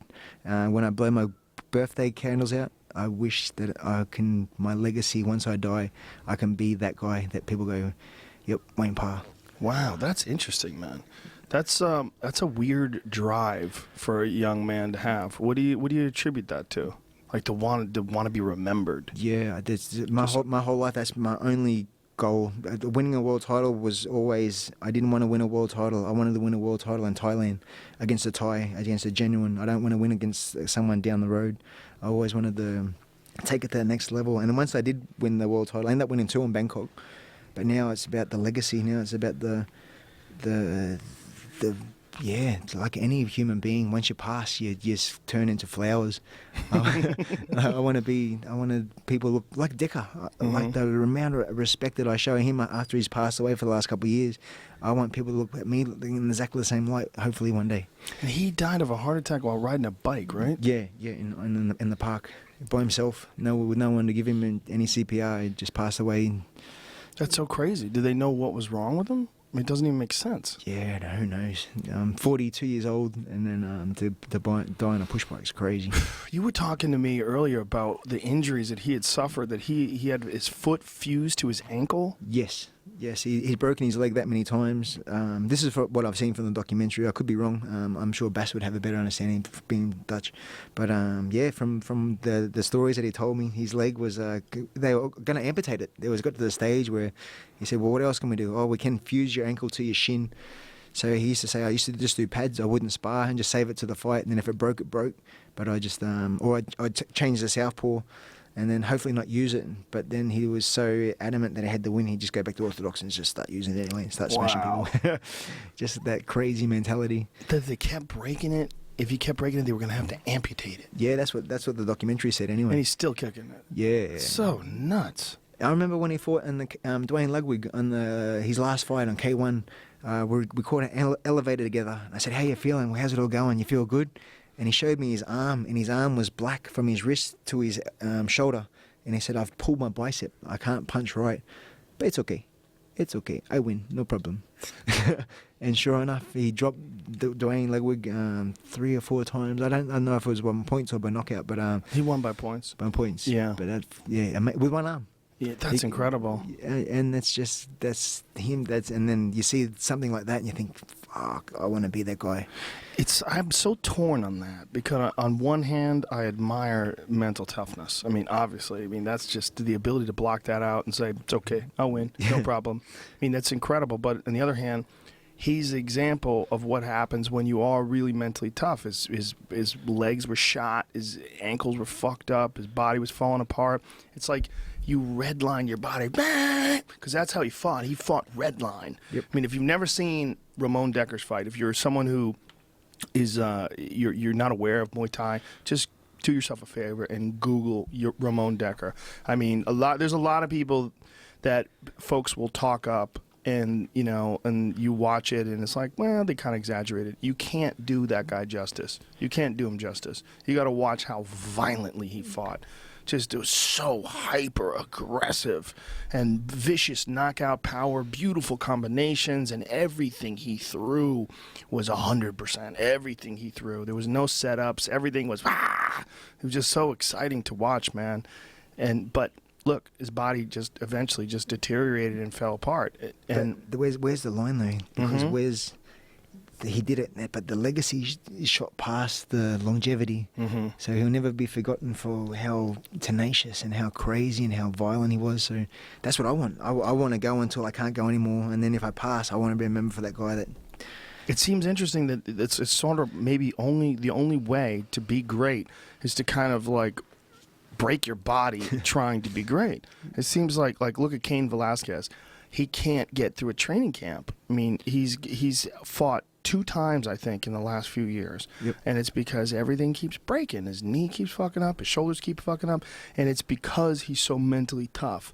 It's because any injury that guy has just goes in the back of his brain, and it's just, he's the champion. It's just the juggernaut. Press forward. Attack, attack, attack, attack. And these guys that have that ability to ignore. Chris Weidman is another one. He just keeps injuring himself. He's had knee surgery. He just fucked up his ribs. Dominic Cruz. Yeah, Dominic Cruz is another one. It's like there's just this drive to attack and succeed oftentimes forces their body to just, like, their body says, "Listen, dude, you're being crazy here. You can't keep doing this.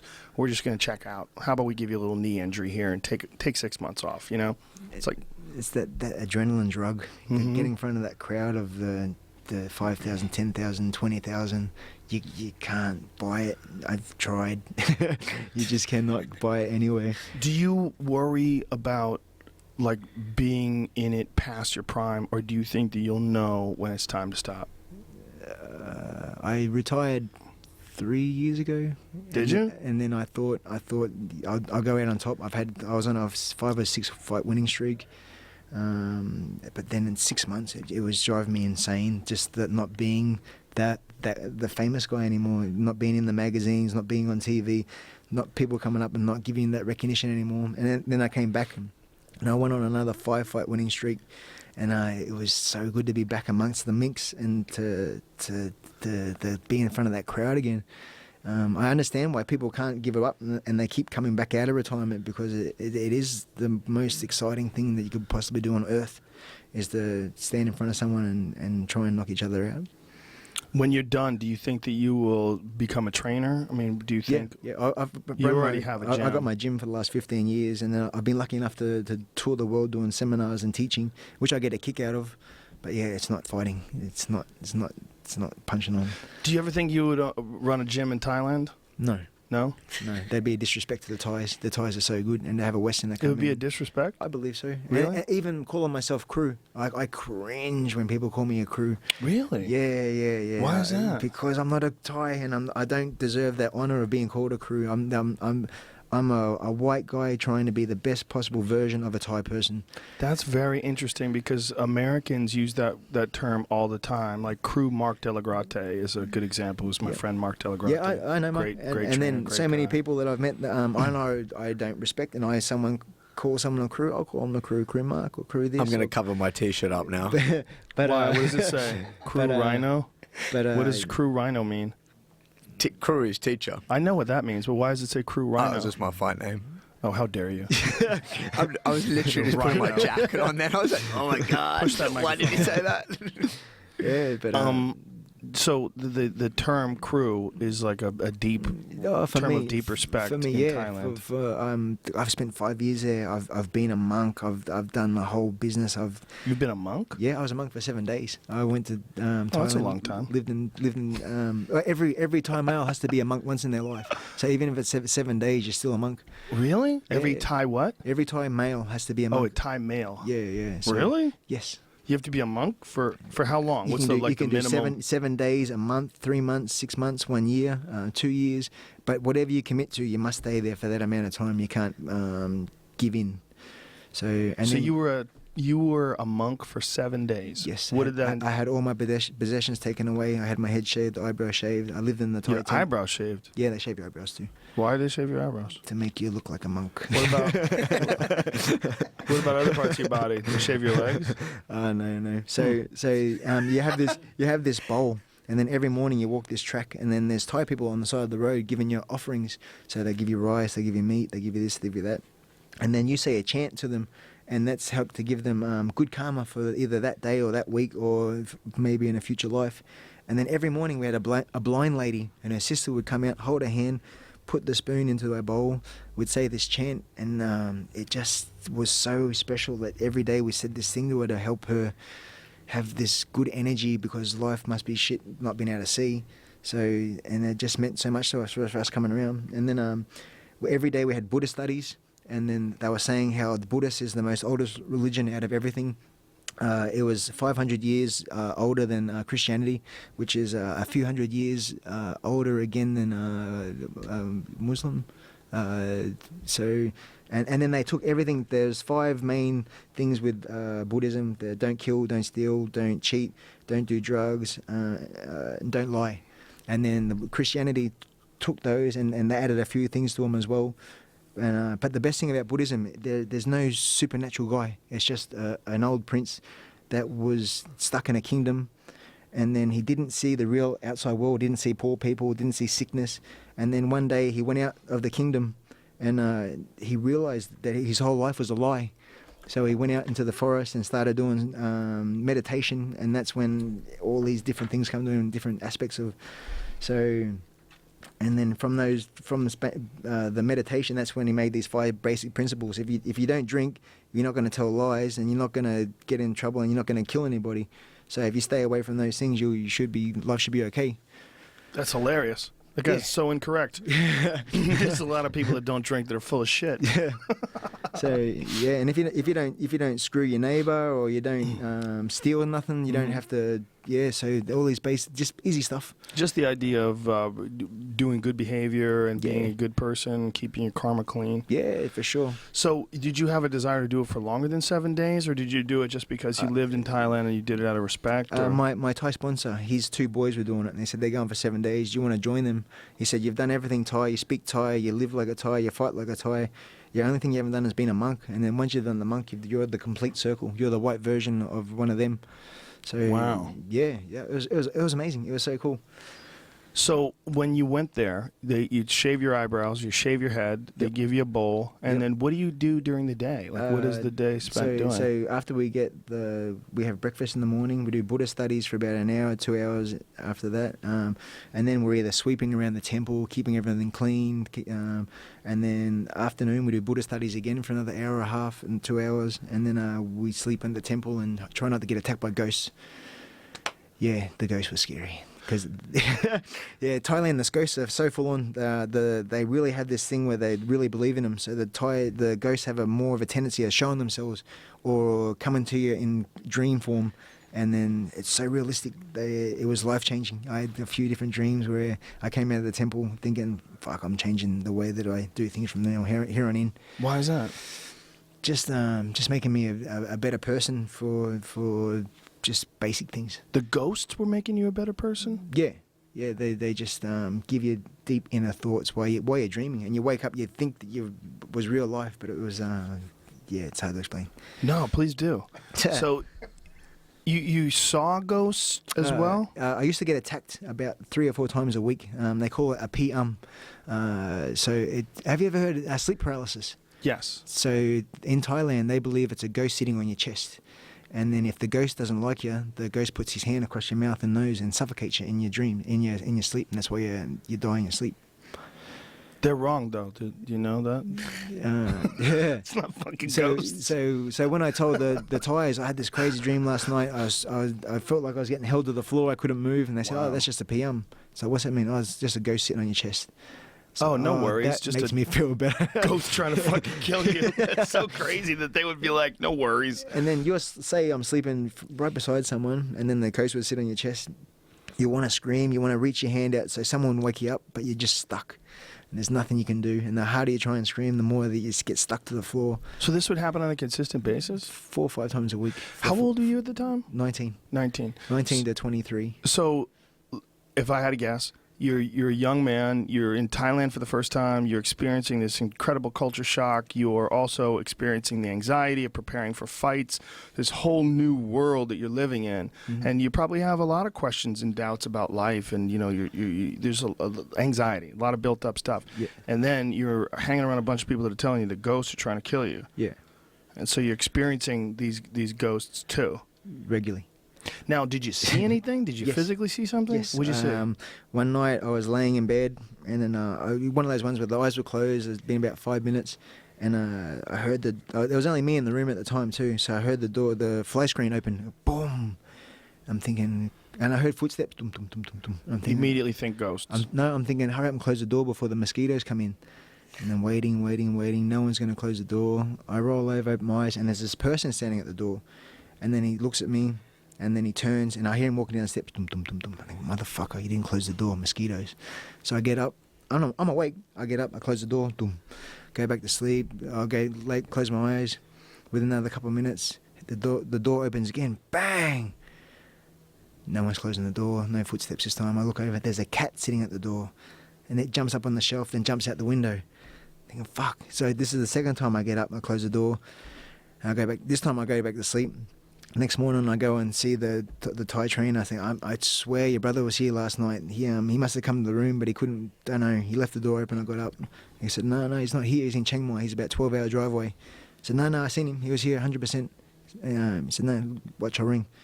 He said, hey brother, where you at? He said, I'm in Chiang Mai. I said, oh shit. So that was my seeing the ghost firsthand. The ghost of a dude who's alive and lives 12 hours away? Yeah, sorry. It's a bit, I wish I was there to talk you It's through really that. common in Thailand. Like, this is not about me, it's all about John, but it happened to me a lot as well. And I think it's because we're around the Thais as well. So the suggestion, the power of suggestion, the culture. Do you know about the ghost houses? Ghost houses. Every Thai house has a ghost house. So say your house looks this nice, they have a little house in front of their house, and they decorate it more so it's more attractive for the ghost to live in there. This is true story. Yeah. And then they put food, little bits of rice, little bits of drink, and then little bits of whiskey sometimes. And then before you fight, you pray to the ghost house that the ghost will hopefully give you good inner strength for when you go into battle. Well, it's easy to ridicule. It's easy to ridicule and it's easy to make fun of. But I think that when you look at things like the power of suggestion and the placebo effect, what that means, what it really means is that the mind has incredible capabilities. The mind has the ability to heal you if you're sick.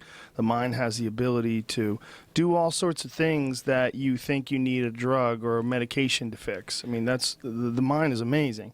And if you are around a bunch of people that really believe these things, your mind is almost preparing you for these things being real. I don't know if ghosts are real or if they're not real. I've never experienced it.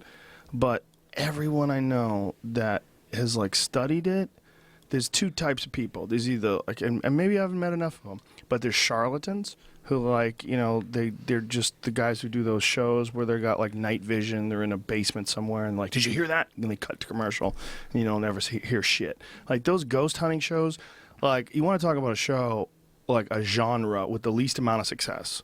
It's like, it might be ghost hunting shows. Those motherfuckers have never seen a ghost. Like there's never a ghost. Like you see it, you go, oh shit, that's a ghost.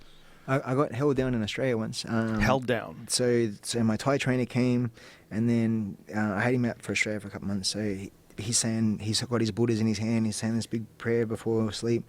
And I said, "Oh, don't be worried. We're not in Thailand now. There's no ghosts here. We're sweet." So you got held down by a Thai ghost in Australia. So I've gone into my room, and then it's one of those scenarios again where I'm just drifting off, and I hear the door open. I'm thinking, "Oh, someone must be coming in to get something out of the room." And then I hear footsteps, and then, boom! I'm held down as hard as I can into the mattress, and I've got enough energy to open my eyes, and there was nothing there, but I could hear the breathing, and then I tried to relax. I felt the pressure come off my chest, and then as soon as it let me go, I grabbed my towel, my blanket, and I went and slept in the Ty's bedroom for 2 weeks on his floor because I was too petrified to sleep by myself for about 2 weeks after that. I shit myself so bad because I had my eyes and I could hear it. So again, if I had to guess, one of the things that I would say is not only are you young and the power of suggestion, all these things are a factor, but also the fact that these things are happening to you while you're sleeping. Yeah. When you're sleeping, your mind produces all sorts of crazy psychedelic chemicals. It's very possible that what you're experiencing is some semi-dream state. And that in this semi-dream state, especially if you're convinced that ghosts are real, your imagination starts flooding your consciousness with all sorts of physical experiences, all sorts of physical sensations. Or ghosts are real. That's possible too. I mean, I don't know. I mean, I might be wrong. It's just... there's so much fuckery involved in ghosts. You know, when you look at the people that are telling you about them and the people that say that they've seen them, it's such a weird subject. It's a big part of Thailand though, Yeah, like, massive. you know, work for the rescue team like we spoke about last time. And it's actually quite nice hearing you say this stuff because I'm like, oh my God, I'm not crazy. Like one of my heroes, John Wayne Parr, had this too. But yeah, I mean, like everyone I know in Thailand has had something experience, and they're so superstitious. It's not even funny. It's ridiculous how superstitious they are. They believe the ghosts live in trees. So when you chop a tree down and then build your house, the ghost comes with the house. The ghost comes with the wood. So then there's certain poles that might be a bit more crazy, that more powerful. Even the ring's made out of wood. So we used to decorate the ring with ribbons and powder and perfume, and then we'd pray to the ring just before a fight because it helped get us fit for that 6 weeks, 8 week prep. And then this, and then we'd decorate with flowers. We'd buy flowers just for the day before the fight to say thank you for my preparation. So just little tied to traditions more so than anything, I guess.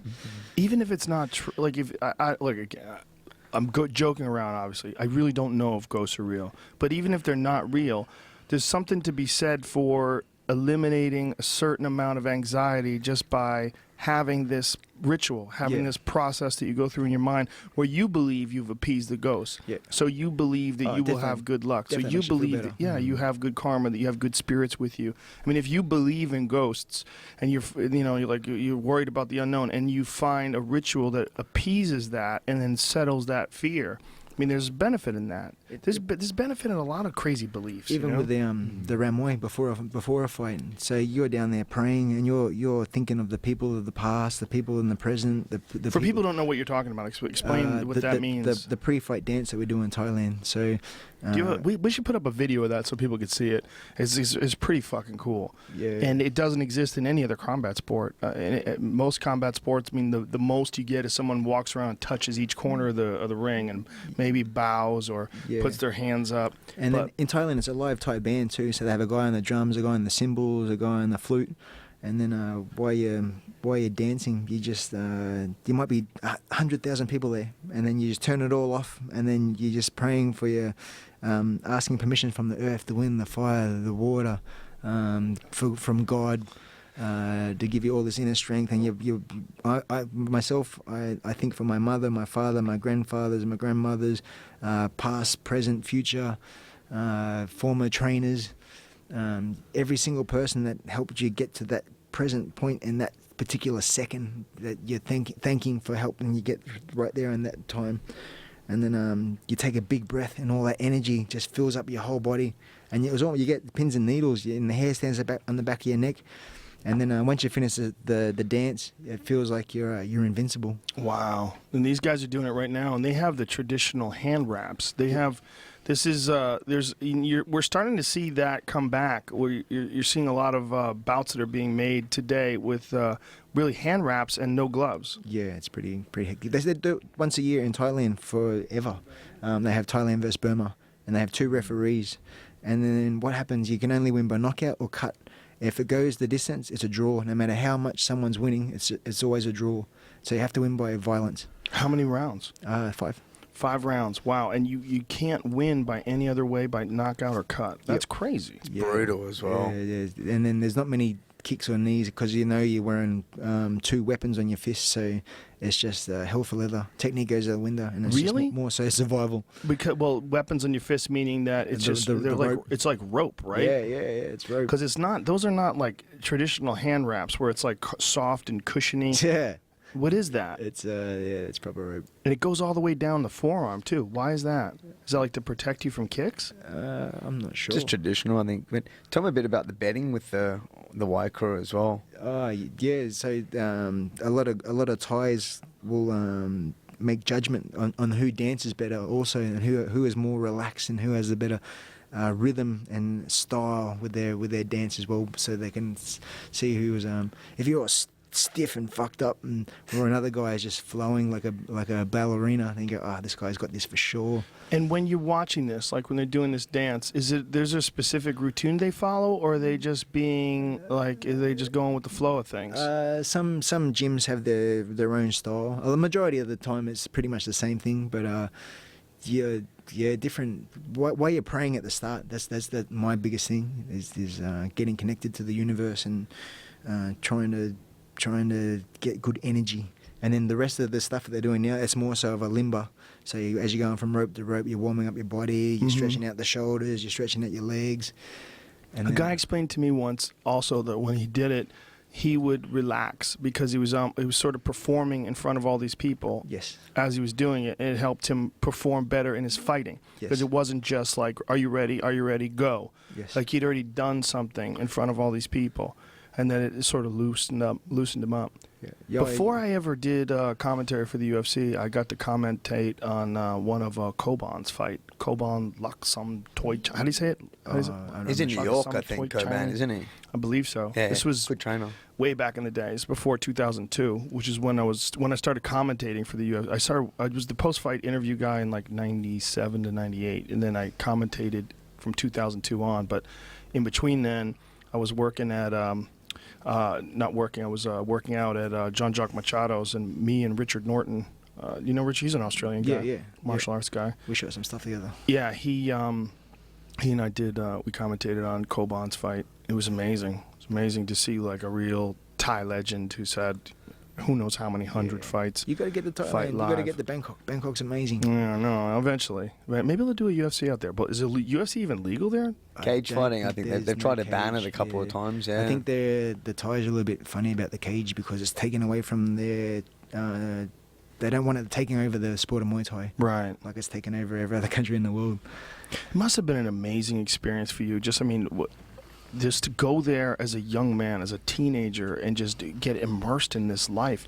It's so different than just like taking a Muay Thai class at a gym, or even getting obsessed with Muay Thai in Australia or in America, where you're working out all the time and you love Muay Thai, but to be living there in Thailand. The best part that I look back upon is not just the training and the fighting, but The ghosts? becoming a white Thai.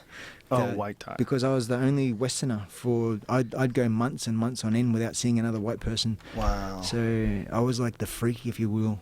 And then I'd go to the shops and every single person would stare at me, and I love it. And then I could speak Thai, so I'd start talking to them, and they'd freak out. And then I'd start going to the nightclubs, and for instance, sometimes I'd have a live band, and then I'd go up to the band and say, "Hey, do you know this song?"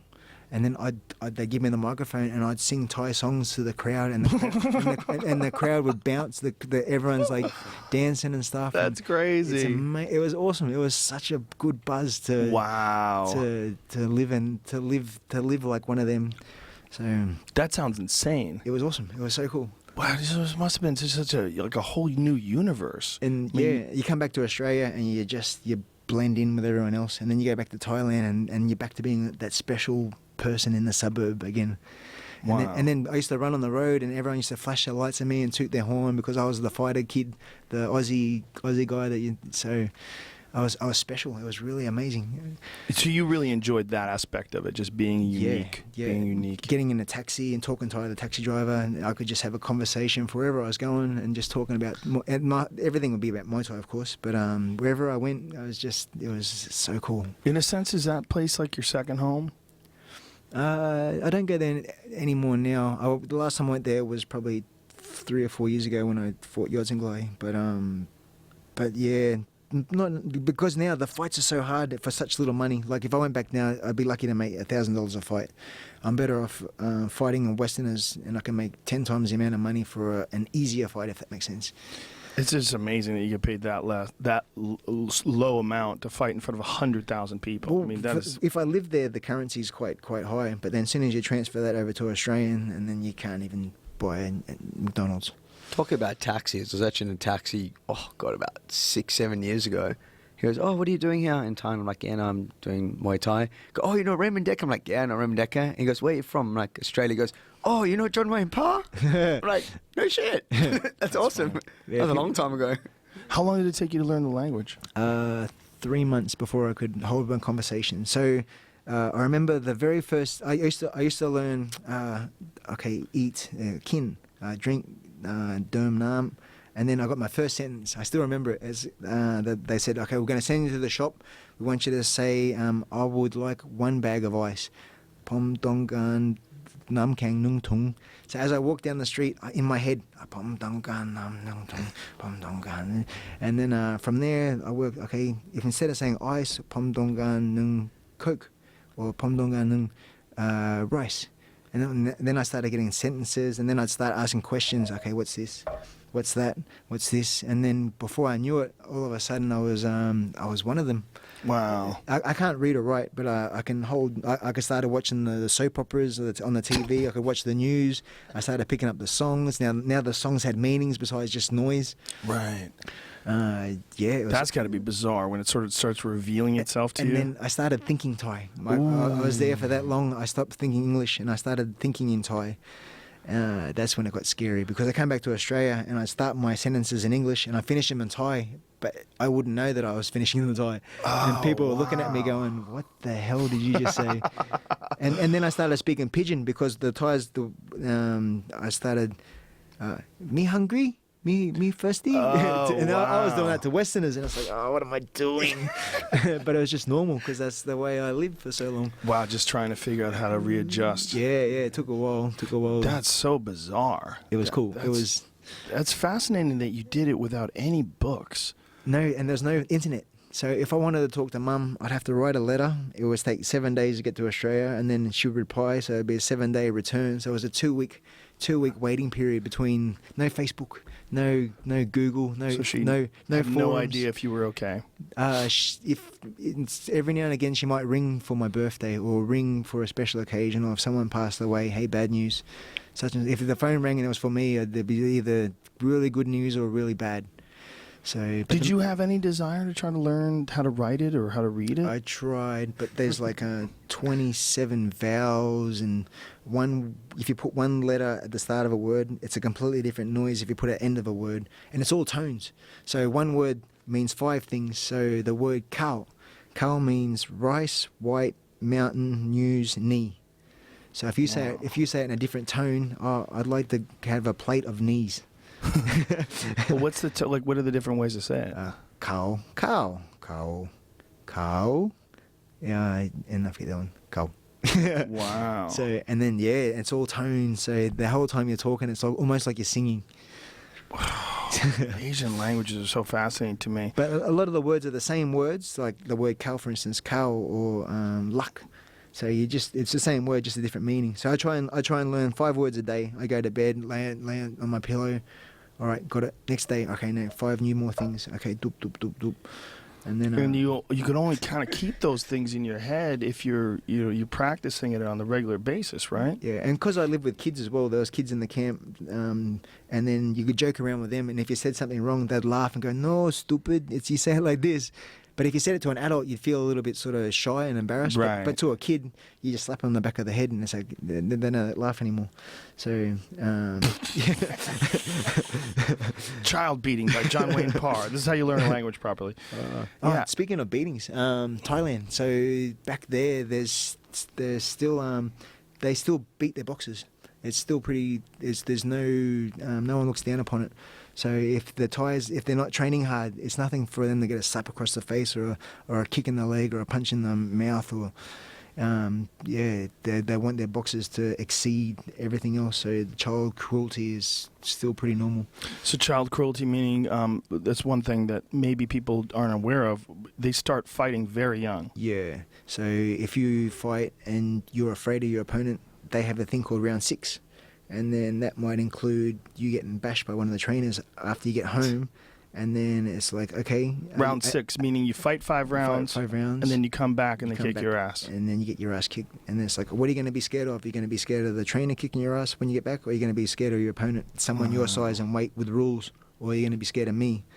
So they get a lot more scared of the round 6 than they do their opponents. And then they turn into be men very fast. Wow, that's crazy. They used to make kids walk home. I've tried to pick up a kid down here from my camp a couple of years back, and the trainer shouted at me for giving me a lift home. I got in a lot of trouble with the camp because he lost and he had no heart, and they just said no, he's got to walk home. It was like a 30-minute drive, let alone a walk. It's 1 in the morning. It's weird because they don't get a chance, or they don't get a choice rather. Whereas if you have a young kid and they really aspire, there's some young kids that they aspire to fight at a very young age, and that's what they're driven to. These kids, a lot of them don't get a chance to decide. They're just kind of pushed into these camps. Yeah, so imagine the average salary is $500 a week. If you're a famous boxer, you might make $5,000 a week. So there's this drive that if I can be just a normal Joe Bloggs cooking rice on the side of the road, or if I'm a famous boxer, all of a sudden I could be the next Thai version of Floyd Mayweather, like Sanchez, Yotsengloy, or Buakaw, or somebody. So there is a chance to get out of poverty through fighting. A guy like Yotsengloy, how much does that guy make? What's the equivalent American? Not money, but I mean what is it?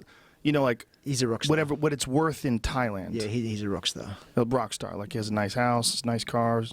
Who knows? With Thais, I don't know about that generation, but most Thai fighters I've known over the years, they don't know how to spend the money. Yeah. There was a fighter, I think he fought here in America the other day, and I know him very well since I was young. I'm not going to say his name. Known him actually since I was about 20, and I saw him. He's fought in America. He'd be making, let's say, $5,000 a fight. It's a lot of money in Thailand. and he still lives in just like a little like who knows what they do with the money. Yeah, you give them the camp 50%. You might send your mum and dad 30%, and then you just live off that 20% until your next fight, and then you might drink that.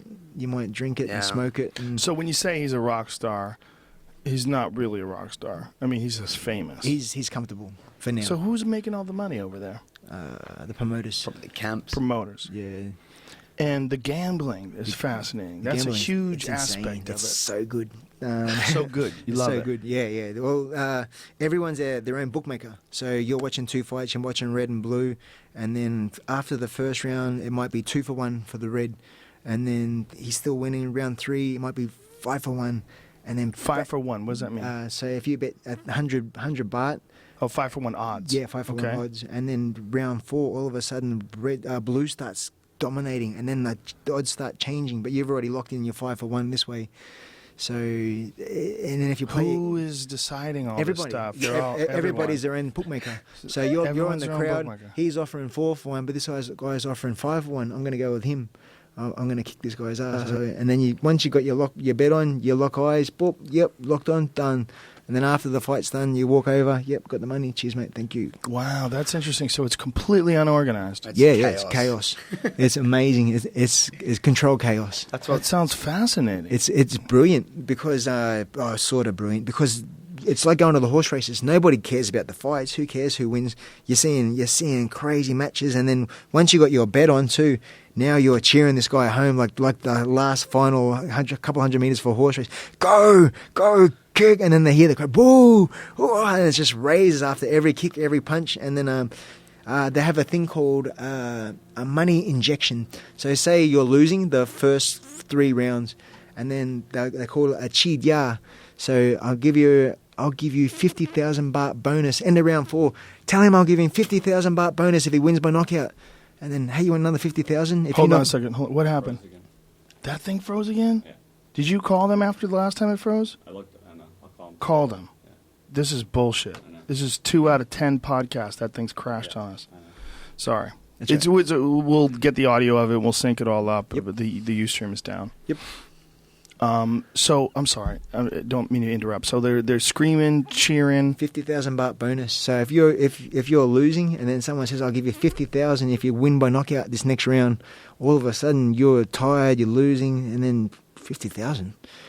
Yeah. All of a sudden you've got this second win, and you want to go out there and hurt him, and then you knock him out, and then the guy comes up. Here's your 50,000. I've just made 200,000. You can have 50,000 of it. That's incredible.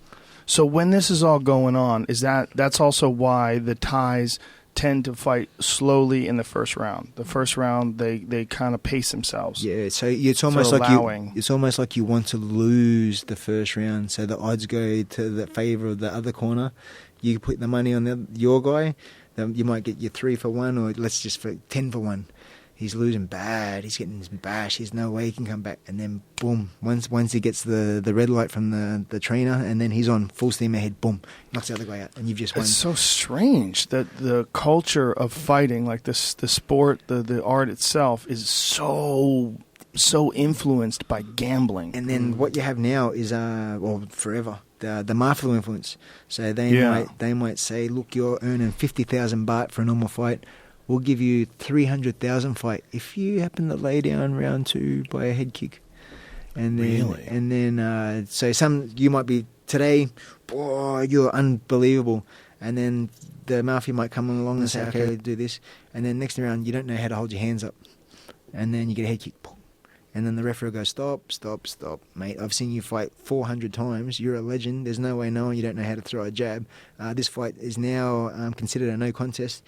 This will go to the tribunal, and you're looking at 6 months.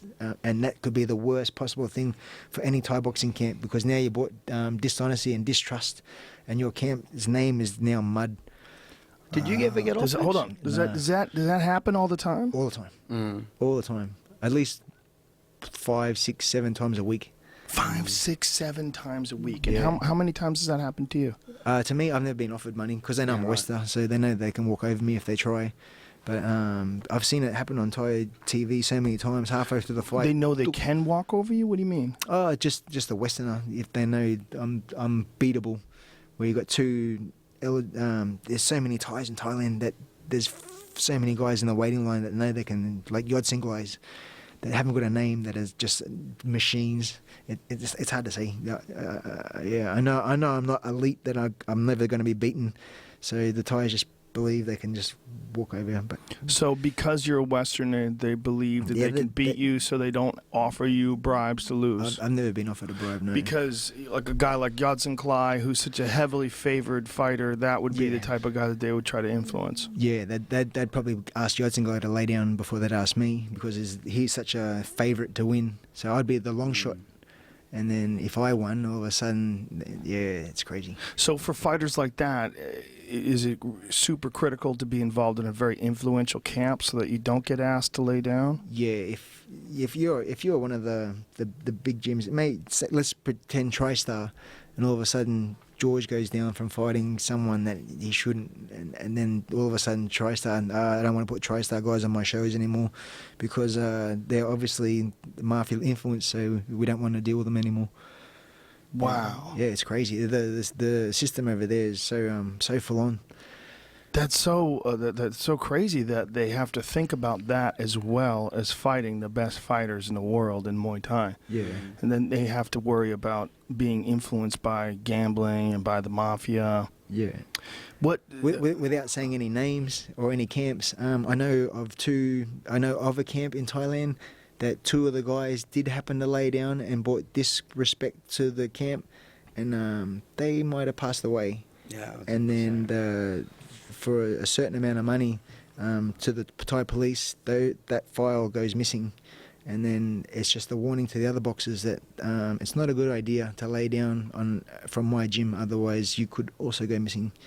Wow. Yeah, and I'm not great. I'm not talking rubbish either. That's true stories. Oh, I'm sure. I mean, it only makes sense if you're talking about that amount of money. You're talking Because you about. imagine the trainer's invested so much money in these fighters. He's fed them. He's looked after them. He's given places to sleep, and then they discredit him by doing that to fill their own pockets. Then they go, "Well, fuck you. I'll teach you a lesson, the one you'll never forget." So what kind of influence does the mafia have over Muay Thai in Thailand other than that? I mean, there's obviously they're going to try to get people to fix fights, but is there any other influence that it has? I mean, how prevalent is it over there? Oh, imagine the sometimes they're on the front of the Thai TV, and then a guy will have a clipboard with Velcro phone. He'll have 10 phones on a clipboard, and he'll talk to everyone at once. Okay, it's now 7-1 for the blue corner. And then or some guy will have a marker on his top pocket, and it'll be blue.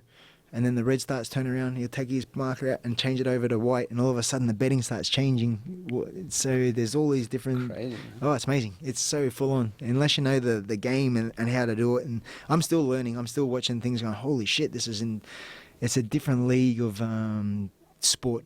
Do they ever have issues with people not paying, like their debts? Yes. Like people look at you and 5-1 or whatever the fuck they do. And then, And then big money too. It might be 100,000 and 50,000 or 500,000, and all of a sudden, they might possibly go missing also. It's so fascinating. Like Yeah, that aspect of it. And gambling in Asia seems so prevalent. I mean, all throughout the casinos here in America, like you see a lot of people from Asia, a lot of Asian people gambling there. And in Macau, obviously they have Macau, they say, is like way bigger than Vegas. Yep. They say the gambling there is just off the charts, and people who are just stupid wealthy gambling ridiculous amounts of money. But they have a Muay Thai paper that comes out every day, and they'll tell you that, okay, what's the odds are for each fighter tonight, what the odds are tomorrow, who won big last night. It's all about gambling. It's not about the fights or the matchups. It's about making money. And gambling's illegal, I think, in Thailand. Yeah, Thai boxing, they turn a blind eye to Yeah. it. If you're Completely illegal. playing poker at home with 6 of your mates from next door, one of the other neighbours could look through the window, ring the police, and then they'll come in with 6 SWAT cars and erase everyone in the house, from the kids to the grandparents, for playing poker indoors in their own lounge room. That's insane. What And was that the- happens on a regular basis? Yeah, for sure. They come in and arrest people for gambling with their family. Yes, That's insane. but you can bet on the fights. Wow. And what's the logic behind that? It just seems to be, for some reason, it seems to be turn a blind eye. And it's run by the army too. The big stadiums are run by the army too. So don't know. Wow, that's so fascinating. So what that to me has always been one of the most bizarre parts of Muay Thai is watching all those people screaming and betting and throwing their hands up in the air. And me, as someone who's never been over there, I never understood what was going on. Yep. But it's crazy that you being over there didn't know what was going on either. And you're still trying to figure it out after all these years. When I fought my first fight at Lumpini, I was losing the first 2 rounds, and then I started landing a few kicks. I must have been like 10 for 1, 20 for 1 even. And then I started landing a few punches, and then the crowd just changed, bang. And then it was got to the stage, it was so deafening that it gives you that second win. Every time you land a shot, all of a sudden, it feels like you're invincible now. And then I ended up knocking the guy in the 4th round. So I made not every single, but all the guys in the stadium so much money. Cause 20, put down 1,000 baht and you get 20,000 back. It's like it's pretty cool. So that is probably one of the reasons why it's so popular over there. So it's like almost like their version of horse racing or something like that. Exactly. Wow. But Lumpini is gone now. You were back then. Lumpini, like, is the most famous stadium in the world. You were pretty much the only main Westerner was fighting there back then. Heaps of Westerners. The Dekker was there, and Danny Bill, and even Manu Entos. You know Manu? Mm-hmm, yeah. He was fighting there regularly also. But the Thais will come into the change room, and instead of looking at, they'll come and feel your arms like a horse, see how fit you are, look you up and down like you're just a piece of meat. Should I put money on him? Yeah, sure. He looks pretty good. Or he looks a bit flabby. Nah, I'll bet on the other guy. Yeah. So they'll just check you out and talk and Thai and come and feel you and everything. touch you. Touch your belly to see if you've got a strong stomach. These are just gamblers. Just gamblers. And How then fucking weird. And then at Lumpini, the change rooms next to the Thai toilets as well. So as they're coming in for a piss, they might come in over. and feel your ass while you're pissing. See what kind of quads you got. Pretty much. Ew, pretty how much. bizarre. Yeah. Did anybody ever get angry, like when people are touching them like that? It's just so normal that it's not even frowned upon. It's just like, oh yeah, how you going? They still do it today. Yeah. I see them. They just still do it today, eh? Yeah, it's just normal. It's just Thai culture. Just they're allowed to squeeze you. Yeah, pretty much. How strange. Do they have women fighting over there? It's just started. Before started. The last 10 years or so. Before the Thais, the women, even to this day, they're not allowed to touch the ring on the main stadiums. In the country and the smaller stadiums, they're allowed to fight, but they've got to go under the bottom rope. They're not allowed to climb the top rope because it's what? When they get into the ring, they must hop on their belly and roll under. What? Yeah, because and then the Lumpini and the Rajadam Dunes, they're not allowed to touch the ring yet because they give girl germs. So girl germs, and then so in case you get cut. Oh, so you want to hear a funny one? Periods. So as a Thai male, you're not allowed to go down on a girl before a fight. Otherwise, there's a chance you'll get cut by elbows. Good call. Yeah. What? They think that you get cut by elbows because you eat pussy? You've taken your head down past their waist, and the head's sacred, and below the waist is considered dirt. So to go down on a girl is considered like really bad and really bad luck. But I've had 290 stitches. So you eat a lot of pussy. Let's see what's up. You've had 290 stitches? That's a real number? That's a real number. You look great. Oh, cheers. You made a fucking good connection with some doctors. They stitched you up properly. Yeah. I would have never guessed. I have a rubber band in the back of my head, and I just pull the skin back, pulls all the wrinkles out. That's crazy, man. 290 stitches. It's crazy that they won't let the girls touch the ring. Like, what do they do when they're fighting? On the outside ones, they used to make the girls fight last, so there was no girl germs when the boys fought earlier. So, wow. But before they couldn't touch the ring at all. So, everything's back up, Jamie? Been up for a while. That's bizarre. That's so strange that they have such ancient, ridiculous, superstitious ideas when it comes to women. Yeah. What about Nong Tum? What happened then? Nong Tum was the lady boy. The lady boy that used to fight at Lumpini. Oh, they made a movie about her because she used to save all the prize money, and then she eventually saved up enough to get a sex change. And then she started doing the hormones. Then it was all over the news because she started taking these injections to make boobs. And then she wouldn't take her shirt off when she fought. And then she was a big spectacle. She was making main events in Japan, but she stopped fighting in Thailand because she didn't want to fight other Thai boys. And they were paying like thousands of dollars just to have dinner with her because she was such a freak, or he was such a freak. And then eventually, after they said, we've got to give you injections, grow the boobs, make sure you want a sex change first before we chop your doodle off. And then they eventually chopped the doodle off, and now she fights chicks. But because she's had all the hormones, now she doesn't hit as hard. Like, well, not as she's beast, not as good as she was. She's lost that testosterone. What'd you say? She's a beast. Yeah. She's still fucking up women? Not as much. Not as much. Not She's as much? She's not as tough as she used to be. Well, she used to be a man. Yeah. She used to be fucking totally different. Yeah. So she's allowed to fight females. Yes. Well, all she does is fight females now. Does she lose? Sometimes. Wow. But I wanted to fight her back when I was in Thailand. But, well, back when she was a he. Of course you did. Yeah, but he wouldn't fight me because I was a little bit of a threat. So he'd fight, and then he got to the stage where he'd only fight Westerners or Japanese because they were a bit easier than other Thais. Wow. So yeah. So was that the first person that's become a transgender fighter over there? I believe so. The most famous anyway. so. And then he started going on catwalk models because he had the jiggle in his bra. Mm-hmm. The jiggle in his bra. Yeah, well I think that's a rap song. Yeah. Wow. Yeah. I fought on a So he was not like world class before. No, it wasn't A class. Definitely, probably B class. Yeah. And how amongst women? What class is she now? Well, when it was just before the operation, big star in Japan. They used to main event a lot of the big shows, and Before the operation. so one time they made her fight a female rock and roll wrestler that never thrown a punch before, and they put boxing gloves, and then she had the face painted up in the wrestling stuff, and had the get up with the lycra, and then the bell went. The wrestler coming charging across. The transgender grabbed her by the back of the neck, elbowed her 3 times in the face, and then knocked her out unconscious for about 2 or 3 minutes.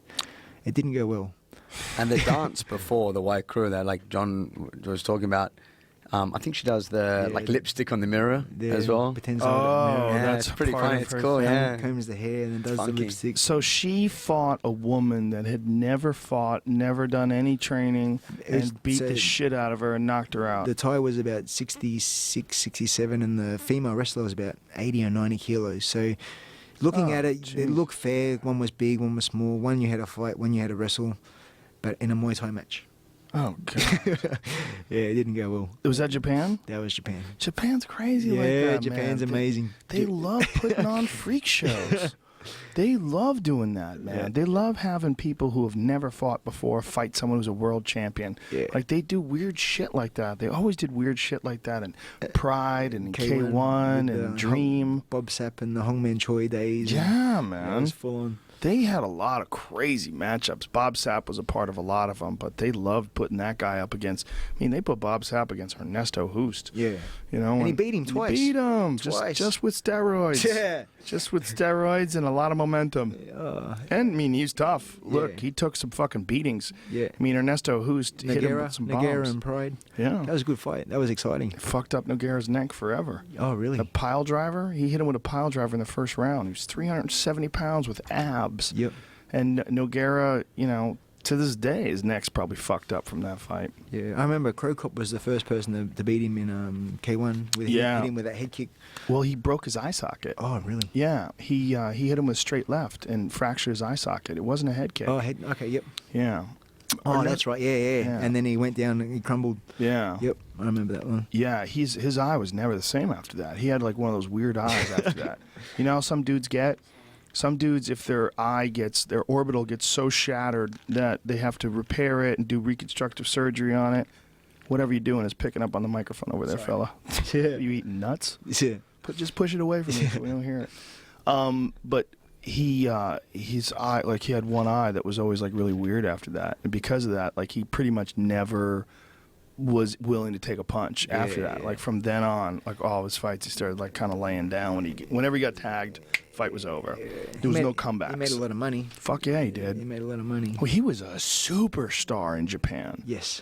I mean- They made a Bob Sapp dildo. They did. They molded it and and the Japanese loved it. They thought it was the greatest thing ever. They molded it after his dick, or did you just Apparently take a so. guess? I'm serious. He said they had a book. They had a book of 50 Bob Sapp facial expressions. Here's Bob happy. Here's Bob sad. Here's Bob raising one eyebrow. And it was like a #1 seller. He was the dolls. The Bob Sapp was a big deal. They're so strange. It's such an unusual culture. Yeah, they're awesome. Did you have any weird things happen hold here in up. Japan? It's always just men crying. That was probably the weirdest thing. When we used to go to the hotel, there'd be people that would camp in the foyer for like 3 or 4 days, and every time we come out of the lift, they would sort of rush up to the thing, trying to get pictures and signings, and sometimes walking the street. I had one male guy. He just broke down in front of me and just started bawling his eyes out, and then he pulled out a watch out of his pocket and said, "I was coming to the hotel to give you this. I can't believe I'm meeting you on the street. Here's this watch." It was bizarre. And then women crying too, like women would cry all the time. That was sort of normal. That's normal in pro wrestling circles. If you follow American pro wrestler, they'll start crying if they meet you. So it's fanatics. It's just fanatics. It's just Japanese fanatics are different than any other fanatic. They're very strange. It's cool, but it's fun.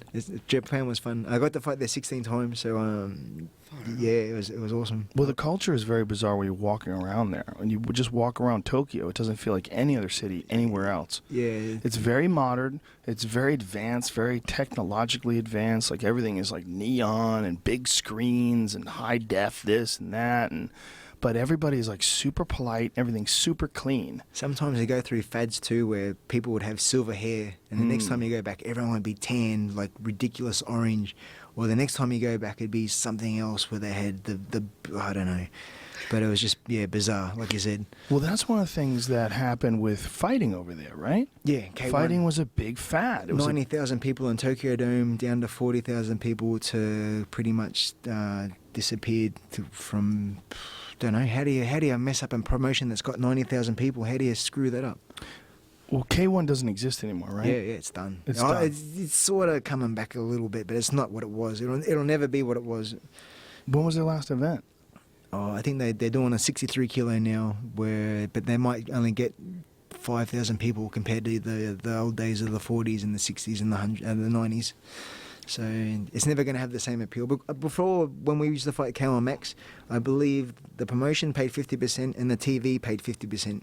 So between them, they just made this super promotion. So it was the big build up on the TV, and then all the graphics and the highlights. And they'd fly to Australia, they'd interview me, like the UFC does. So all the fans felt like they knew the fighter before the bell rang. So and that's what the sports needs for the Muay Thai and the kickboxing. Yeah, it certainly does. It's so strange that in Japan that was like it achieved this insanely high level of popularity, and then just and then the Bob Sapp and the Ernest Hoos and the Peter Aerts, they'd be on all the game shows, and they'd be on all the Wheel of Fortune Japan sort of style, and they were just celebrities. They were not just fighters but celebrities. And then that's all just vanished now. What's replaced it? I mean, and there's no combat sports that are particularly popular there right now, right? Yeah, well, the Pride was so massive, and K1 was so massive, and what's now? I'm not sure. Sumo. The UFC got totally schooled in Japanese business when they bought Pride. Yep. Because they really didn't understand how much different Japanese business is than American business. Like one of the things they did was. It's really kind of interesting how they did it. The Japanese would talk about selling Pride. They'd be like, we would like to sell Pride, and they go, okay, let's sit down, let's talk, let's go over numbers. And so they'd make this big announcement. The UFC is sitting down with Pride. They're talking about buying Pride, and then they go, we're not going to sell. And they would sit down, they'd reach some sort of an agreement, and then, not going to sell. Yeah. And it went for a long time. They're like, what the fuck is going on with these guys? Like, they say they're going to sell, and they don't sell. But what they were doing was, they had Vanderlei Silva come over, and he got in the cage with Chuck Liddell, and they mean-mugged each other. We're not going to sell. And what they did was they hyped up Pride through the UFC. Okay. And they made Pride more exciting by pretending that they were going to sell Pride to the UFC. By pretending they were going to bring fighters over, and fighters were going to fight in Pride. And they had Chuck Liddell go over and fight in Pride. Remember that? And, Rampage Jackson and Chuck Liddell fought. And then Chuck came back to the UFC. And then finally, they said they were going to sell Pride. Yep. And they sold it for $65 million. Okay, the UFC got it, and once they went through all the paperwork, all the money's exchanged hands, they realized they'd bought bullshit because all the contracts were invalid. they were all bullshit contracts. They didn't hold up. So like they didn't have Fedor, they didn't have a lot of the stars, like, and they had a video library. That's all they had. They got a video library for like $65 million. Wow. Then it gets even crazier. So they say, okay, we're going to run Pride in Japan. We're going to maintain the office in Japan. And we're going to use these Pride employees. We're going to build up Pride. We're going to start running Pride in Japan. So they start trying to do that. And the people that were working for them started Dream. So they're working for them. They're working for the UFC. And all the while, they're putting together this Dream promotion. Whoa. And so then they went off and started Dream, and then the UFC's like, we're just going to close up shop. So now all they had from that $65 million, I think they were going to try to sue Japan. That was like the Japanese businessman that sold it to them. It was a big deal for a while, but then they dropped that shit too. And now all they have is like the best of Pride that's on like Fox Sports 1. I mean, that's the revenue source, and it's also like something they show on Fight Pass. Like you can watch all the old Prides on Fight Pass, which is kind of cool. But it's like, fuck, man. It's just different. It's just very different over there. Yo, that's crazy. Did you make good money fighting over there? It started the ball rolling. It definitely got me out of the. It helped start. And then once I started getting the UK1 money, then it sort of snowballed, which helped me get to where I am now. Did they give you it all in cash like they do with the MMA fighters? It's one of those ones where it was a month waiting in between paychecks. Yeah, you'd fight and okay, where is it? Well, that's one of the things that fucked Bob Sapp over. Bob Sapp was they had some sort of a contract dispute, and they tried to get him to fight without a contract in the main event of one of their events. Is that in Holland? I don't think it was. It was a Japanese event. I know he walked out of one of the events in Holland, and Peter Aerts was in the crowd after a few beers, and he ended up putting his hand up and said, "I'll fight and I'll save the show." and he did it too. He got beat, but he took it. He had to borrow someone else's shorts. Yeah, legend. Really? Yeah, true story. After a couple beers? Yeah. That's hilarious. Peter Aerts, man, you want to talk about a dude who's fought the best of the best forever. Yeah, he's the king. God, that guy's had some crazy fights. I watched a highlight reel of his the other night on YouTube, and you forget how many high kick KOs that guy had. I was about to say the same thing. It's because Crow Cop's got the reputation for the head kicks, but then you look back at Peter Aerts. Well, Crow Cop has a reputation for head kicks in MMA. Yep. But in kickboxing, there's no comparison between Crow Cop and Peter Aerts. Yep. But it's also, Crow Cop had a really good style for MMA because he's like this explosive sprinter type dude. Like his style for kickboxing, he might have not had the best style to compete against like the Ernesto Hoosts or the best kickboxer guys. Like they were like a little bit more technical than him. They had a little bit more classic kickboxing training. He's over in Croatia, but he's just a savage, and just had lightning fast kicks. Yeah. That left high kick, man. Jesus Christ. He was a good guy for when he went to Pride because we had someone that we could relate to that was doing so well in MMA. It's like, yes, everyone cheered for Crow Cop because he was one of us prior to going over. Well, you got to see with Crow Cop what happens when you get a really high-level kickboxer and they learn how to sprawl and they learn how to stay on their feet. Everybody was getting fucked up. I mean, there was a period of time when Crow Cop was in his prime where, before he lost to Fedor, he was just lighting people on fire. You look at some of his head kick victories in Pride. These dudes had no business standing up with him. They had no business. It was like they were blue belts and he was like a 9th degree black belt in striking. He would just fucking head kick everybody to oblivion. But he didn't have that kind of success in kickboxing. Yeah. It's sort of like what we were talking about earlier, where when you're fighting, when you see guys that are fighting in kickboxing or in Muay Thai, you're seeing the highest level expression of that art, of striking art. Like the Yodson Kalais, the buakaws, John Wayne Parrs. Who was, you think, your toughest opponent that you ever fought? Yodson Kalais. Yodson Kalais. I fought him 3 times. The first time I fought him, he kicked me in the head the second round. And then, like last night, we were talking Brendan, I couldn't remember the rest of the fight. It went the distance, but I have no idea what happened after the head kick. And then the second time we fought was the final of the Contender Asia reality TV show. He dropped me round 1 and then dropped me again round 2. I did okay, 3, 4, and 5, but he's a beast. And then the third time we fought was down in Melbourne. And I was just lucky enough to... The the punches with the Australian judges scored a little bit higher than the round kicks. So if it was in Thailand, I think I would have lost, but because it was in Australia, I was lucky to get the single victory over him. So That's interesting, though, because it's kind of arbitrary, like that they decide that the punches don't score as much in Thailand. Like the only way you can score, I don't think you mentioned it on this podcast, but you talked about it yesterday in the Fight Pass, that a guy could like box the shit out of a Thai fighter, and if the Thai was kicking his arms, the Thai fighter would win. yeah, well, I fought Buakaw in Jamaica, and they had 3 Lumpini judges there. And then everyone that watches the fight, I get a lot of emails to this day that just watch it on YouTube and say, I think you beat Buakaw that time. But because it was the Thai influence of the judges and the Thai scoring, that's how I lost. But it would have been nice to have that one victory over Buakaw as well. That would have really sort of shot because he's the man now. He's more famous than Yod Singlai, even though I think Yod Singlai would beat Buakaw if they ever fought.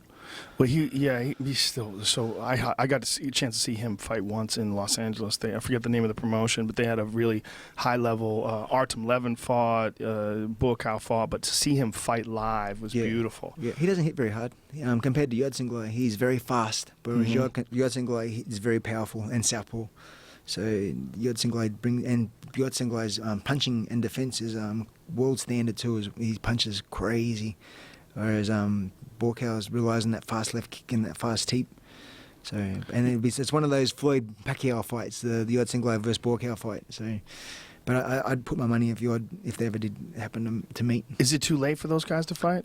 Different promotions, different promoters. Sorry, so too much support politics that like Bob Arum, Don King type shit. It's never going to happen. God damn it! And then Buakaw signed a contract now where he's not allowed to fight other Thais apparently. What? Yeah, he's got taken over by Singha Beer. They've taken over his management, and they've made some contract where he can't fight other Thais anymore. That's ridiculous. How come he can't fight other Thais? I think it's got to the stage now where he's become a brand. He's not just a fighter. He's a brand. He's sponsored by Singha, Thai Airways, Thai Tourism.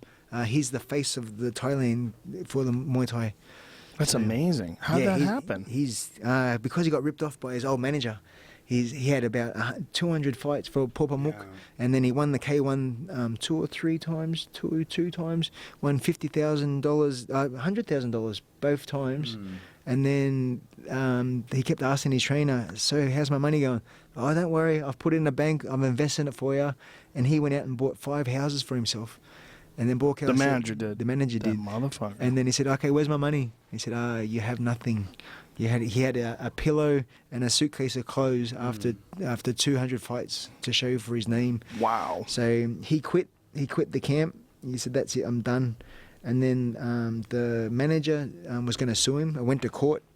And they told, it was big time. The manager's going to sue him? Yeah, because he still wanted his 50%. If Buakaw went to fight for Japan again, he was still making big money and he still wanted his cut. Even though he ripped him off? Even though he ripped him off, in Thailand, the manager was still right. He still had the rights. That was his horse. Remember how we're talking about the horses? That's still that's his property. Buakaw's his property. Buakaw didn't have any claim to all the money that he got ripped off from? Nothing. Whoa. It's Thailand. It's Thailand. Okay, so he leaves and then somebody else manages him? Yeah, so Buakaw, he declared... Made a statement, remember, at the fight night, and he brought the king in and said, I fight for my country, I fight for the king, and... Yeah, I mean, he brought the king in. You holding your hands up like you're holding a photo. Oh, he did. He was holding a photo of the king up. Okay, yeah, sorry. He wasn't actually holding him up. Yeah, no. And then I think he announced his retirement too. He said, I'm done. I'm just going to open my own gym. And then I believe Singha Beer, they felt... they had a friendship with him and they said, hey, we're going to take you under our wings. We'll counter-sue. They got the money to do whatever. And then Buakaw had permission to all of a sudden start fighting again. And then they have a lot of influence. So then Thai Tourism come in and said, we'll give you a hand as well. And all these other sponsors. And then all of a sudden, Buakaw's driving a BMW and owns his own place. But he's a good face for, he's a good man. Yeah. Okay, well, where does he live? He lives still in Thailand? He's got his own camp now. In Thailand? In Thailand. He lives on a farm. I always see him with farm pictures and stuff. He's got a massive gym. Well, that's a great story. That this terrible tragedy and this horrible theft turned good. Yeah, definitely. He's still young. I mean, how old is he? Oh, he must be nearly early 30s probably. Yeah. So that age where it's like almost, he's got enough time. Yeah, it was the full Rocky story. For his whole possessions taken away and then to come back and now to be to where he is pretty cool. And is he only fighting Westerners? Like, how does it go? Yeah, Westerners and Asians, but no ties. That's so weird. Why no ties? Dangerous. Dangerous. He could lose. Dangerous. He could lose. He's a brand. Oh, Yeah. wow. Oh, I didn't think of it that way. I thought it was a nationalistic thing. Like, you know, you don't want to beat it. Like, a lot of Brazilians do not like to fight Brazilians. There's the handful of ties that are there that are quite dangerous as well, and then could take away that, and then that reputation in one fight is disappeared. Oh, wow. Ooh, that's a terrible little velvet prison to be living in. Yeah. You know? Yeah. Does that make him lose faith in Thailand or in the Muay Thai community? He's a god. He's a god. Doesn't matter. He's a god. Every time he fights, there'll be 20,000 people in a park somewhere cheering his name. How many? Just for instance, like we were talking about before, how if you can do a promotion outside, people will drive for hours to be amongst the promotion. And then I think he's on tight commercials. He might even be on side of buses and billboards, and he's the man. He's the what could he be? He's the Michael Jordan of Thailand. So does Yatsen sit around looking at him on billboards and go, "That motherfucker"? I dare say he would. He'd have to. He'd have to. Damn, because those are the two big names that people talk about in Muay Thai in America. I mean, I don't know what it's like over there, but when you talk to people who train Muay Thai that are fans of the sport, those are the two big names. Yeah, Buakaw had the opportunity to fight for K1, which blew his career up. Before that, he was just fighting on Channel 7, just a small time, and then got in front of the K1 world scene, and then he blew up. And then Yatsen never had the same opportunities as Buakaw did. Well, Yatsen fighting for lion fights, right? Yeah. And they're putting that on Access TV. It's just not that much coverage. Yes. It's too bad because Access TV has amazing fights, and Lion Fight, you know, like they have Kevin Ross, who's American and does very well. He's one of their champions over there. He's a bad motherfucker. He's really exciting to watch fight. Yeah, Kevin's cool. He's so good, and his Muay Thai, it's such pure Muay Thai. You know what I mean? It's not like a boxer or a kickboxer. Like there's some guys, like, no disrespect because he's a very good fighter, like a Wayne Barrett. He's a very good fighter. But, you know, you see like he's got more of sort of like a boxing style, and then he's adding the Muay Thai techniques to it. Whereas you see Kevin Ross like just looks like, you know, your classic Muay Thai style of fighter. Yeah, Kevin's sort of like the version of me. He's gone and lived and breathed and done everything in his power to make that transition. So his whole life's consumed of the Yeah, I love lion fights, man. I went to see that live in Vegas. I really hope that promotion takes off. Yes, it'd be good for the sport. It'd be so good. Well, this is the only one. I mean, that's the big promotion in America. That's the promotion with TV coverage is showing full Muay Thai. Yes. Yeah. So you got brought in to work with George. You got brought in to work with George St-Pierre before, which fight was it? Hendricks. Yeah. And what was that camp like? What was it like? Like, how did you guys make this connection? So I had the opportunity to come to Canada, and I did 7 seminars all around Canada, and there was about 3 days left on my schedule before I had to fly back to Australia. And then the gentleman that brought me over said, "Hey, would you like to travel to Montreal and go to TriStar and meet George?" So, holy shit, that'd be pretty cool. Get a photo with George and Facebook status, and that'd be amazing. So we drove to Montreal. I said, "Hey, Faraz was so nice." He goes, "Oh, I know who you are. I'm happy to put you up in a hotel for tonight, and then tomorrow's Muay Thai sparring day. Would you like to spar a few of the boys?" So, holy shit, that'd be pretty cool. So the next day, bought all my gear, and then we're stretching out and say, "All right, John Wayne, you go and spar George." I was like, whoa. And then, I touched George's glove, and then I was like a little schoolgirl. "Oh my God, I can't believe I'm sparring George. George, you don't believe it?" It's like I did with you today. Exactly the same I did with you today. And then the first 10 seconds, I was so afraid of George's jab. And then I've waited, and then he's throwing something, I countered. He threw something else, I countered that. He threw a jab, I come over the top, and I placed my shin across his neck, and I just left it there just long enough for the whole gym to stop and stare. And then George's eyes lit up, and then I chased him from one side of the cage to the other side of the cage, and it was pretty. I felt pretty good. And then next round, "Hey, all right, John Wayne, you go to Rory." So I sparred Rory. And I was like, "Holy shit!" I said to Rory, "How low? Are we going to go light?" Because I thought he was a pretty psycho, and he was really cool. He was a really nice guy. And then we sparred him, and then did really well against Rory as well. All right, back with George. Sort of did really well against George again. So I took some photos, and then I thought that was it. I thought we were done. And then about 2 months later, Faraz gave me a call. He said, "Hey, George is getting ready for Hendricks. We've got about 2 months. any chance you want to come back to Montreal and train George personally for Muay Thai? So holy fuck, yes. Wow. So I jumped on the plane. George picked me up at the airport. He took me to the hotel.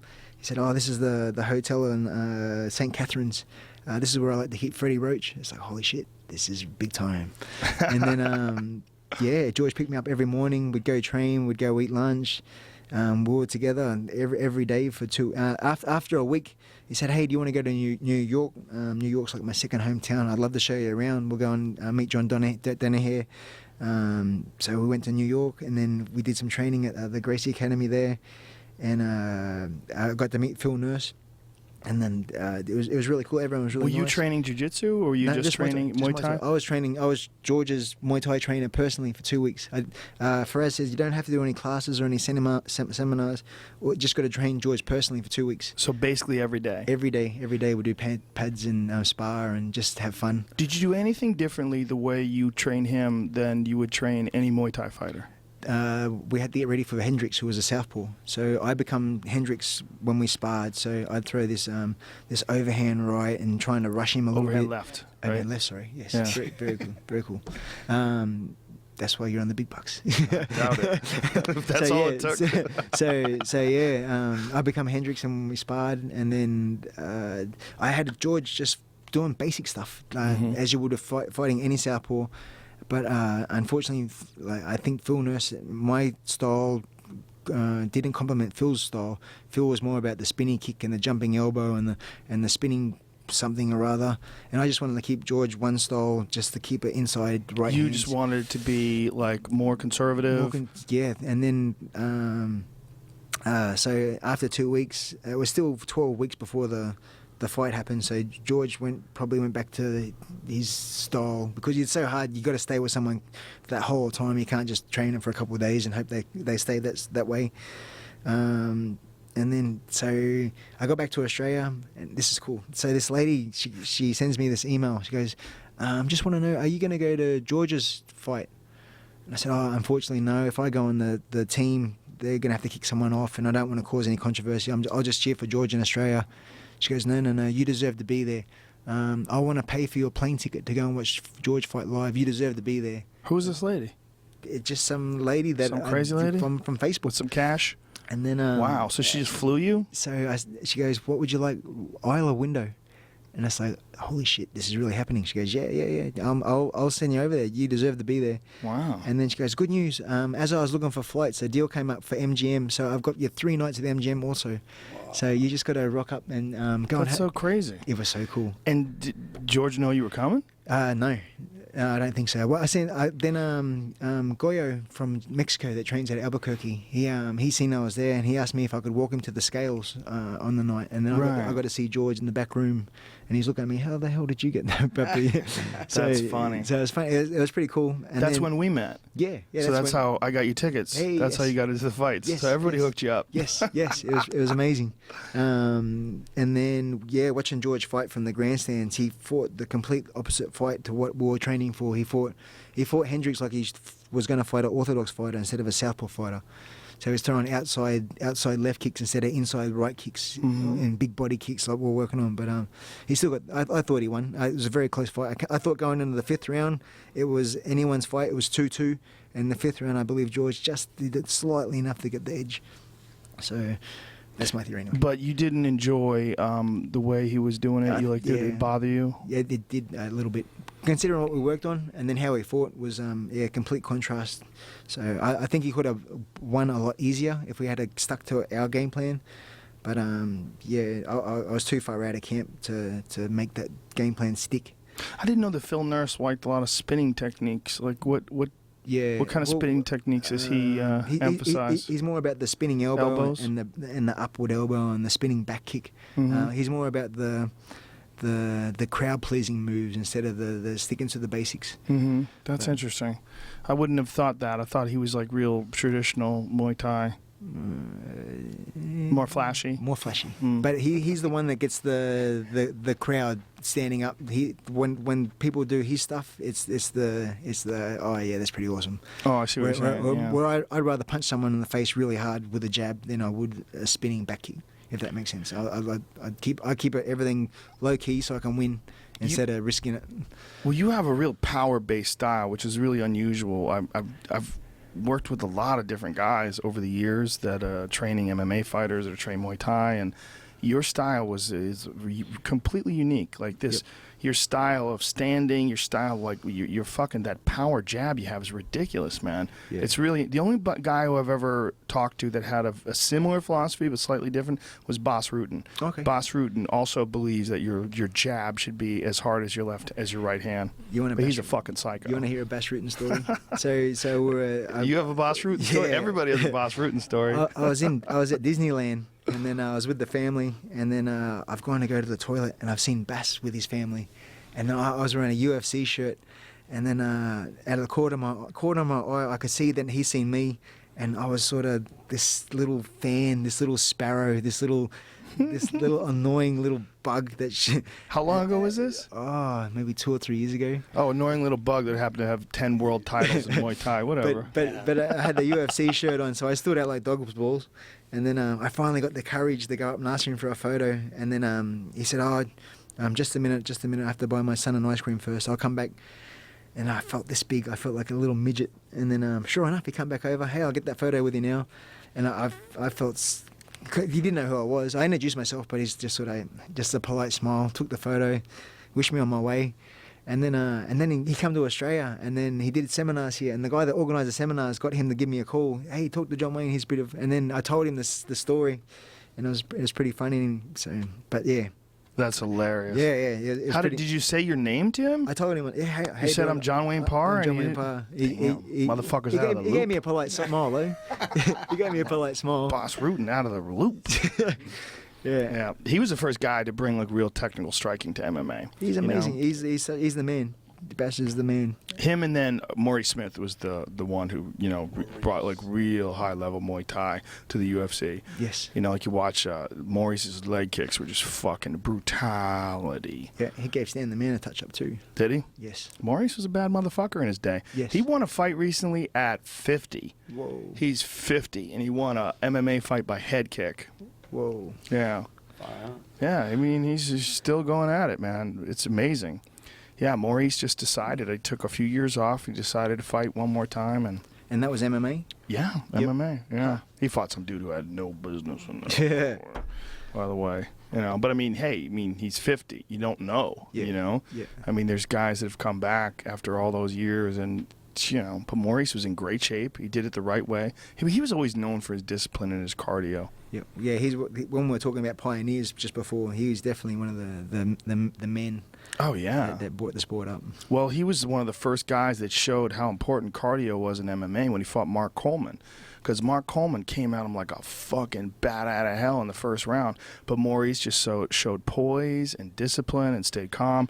And then after the first round was over and Coleman started to gas out, then Maurice starts landing those heavy leg kicks. Whap! You hear that thump, that fucking thump, that disgusting baseball bat to meat sound. Yeah, it's been very interesting to see the evolution of the stand-up striking in MMA. Now, for a guy like you standing on the outside and watching this, it's got to be really interesting for you too.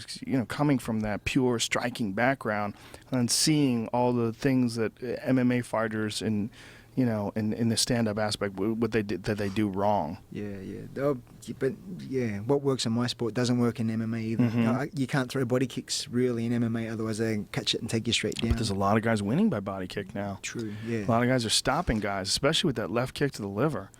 Man, that left kick to the body, when they're standing in the southpaw position, you're seeing Lyoto Machida won by that. A lot of guys are winning by that kick. The Steven Seagal tip to the face? No, that's rare, but man, that fucking shit works. It's weird. Teeps very rarely knock anybody out in Muay Thai. No one teeps in MMA. Yeah, well, we were talking, a few guys do, but we were talking about it last night, that the stance is so different in MMA, and you're still worried about the takedowns and, the grappling aspect. You might open the door to front kicks and things along those lines. Yep.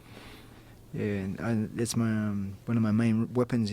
I wouldn't be able to throw it hardly as much. When I come over to America to try and learn a little bit of MMA, I had a fight back in 2007 against a gentleman called Tony Bonello, and then I got over here, And then everything I tried to do, they said, oh, you can't do that. You can't do more than 3 or 4 punches, otherwise you're going to get taken down. You can't body kick, they'll catch you, take you down. This is the coach is telling you Yeah, this. yeah. And they got to the stage where I was like, What's your coach? Who's the coach telling you that? Thomas Denny. Okay. Yeah, so He's a good dude. Yeah. But you should have been with a guy like Faraz. You know, like Yeah. a guy like Faraz would have figured out what to do. Looking back, I was just he was closest to my wife's family, so it just seemed to make sense. Actually trained with the guys down at Orange County. Not Orange County.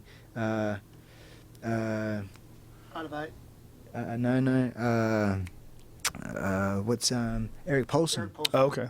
Eric Paulson. A lot of crazy grappling. He's got like catch wrestling. As a few hour history. drive. So you want to hear a funny story? Sure. Should I tell this one?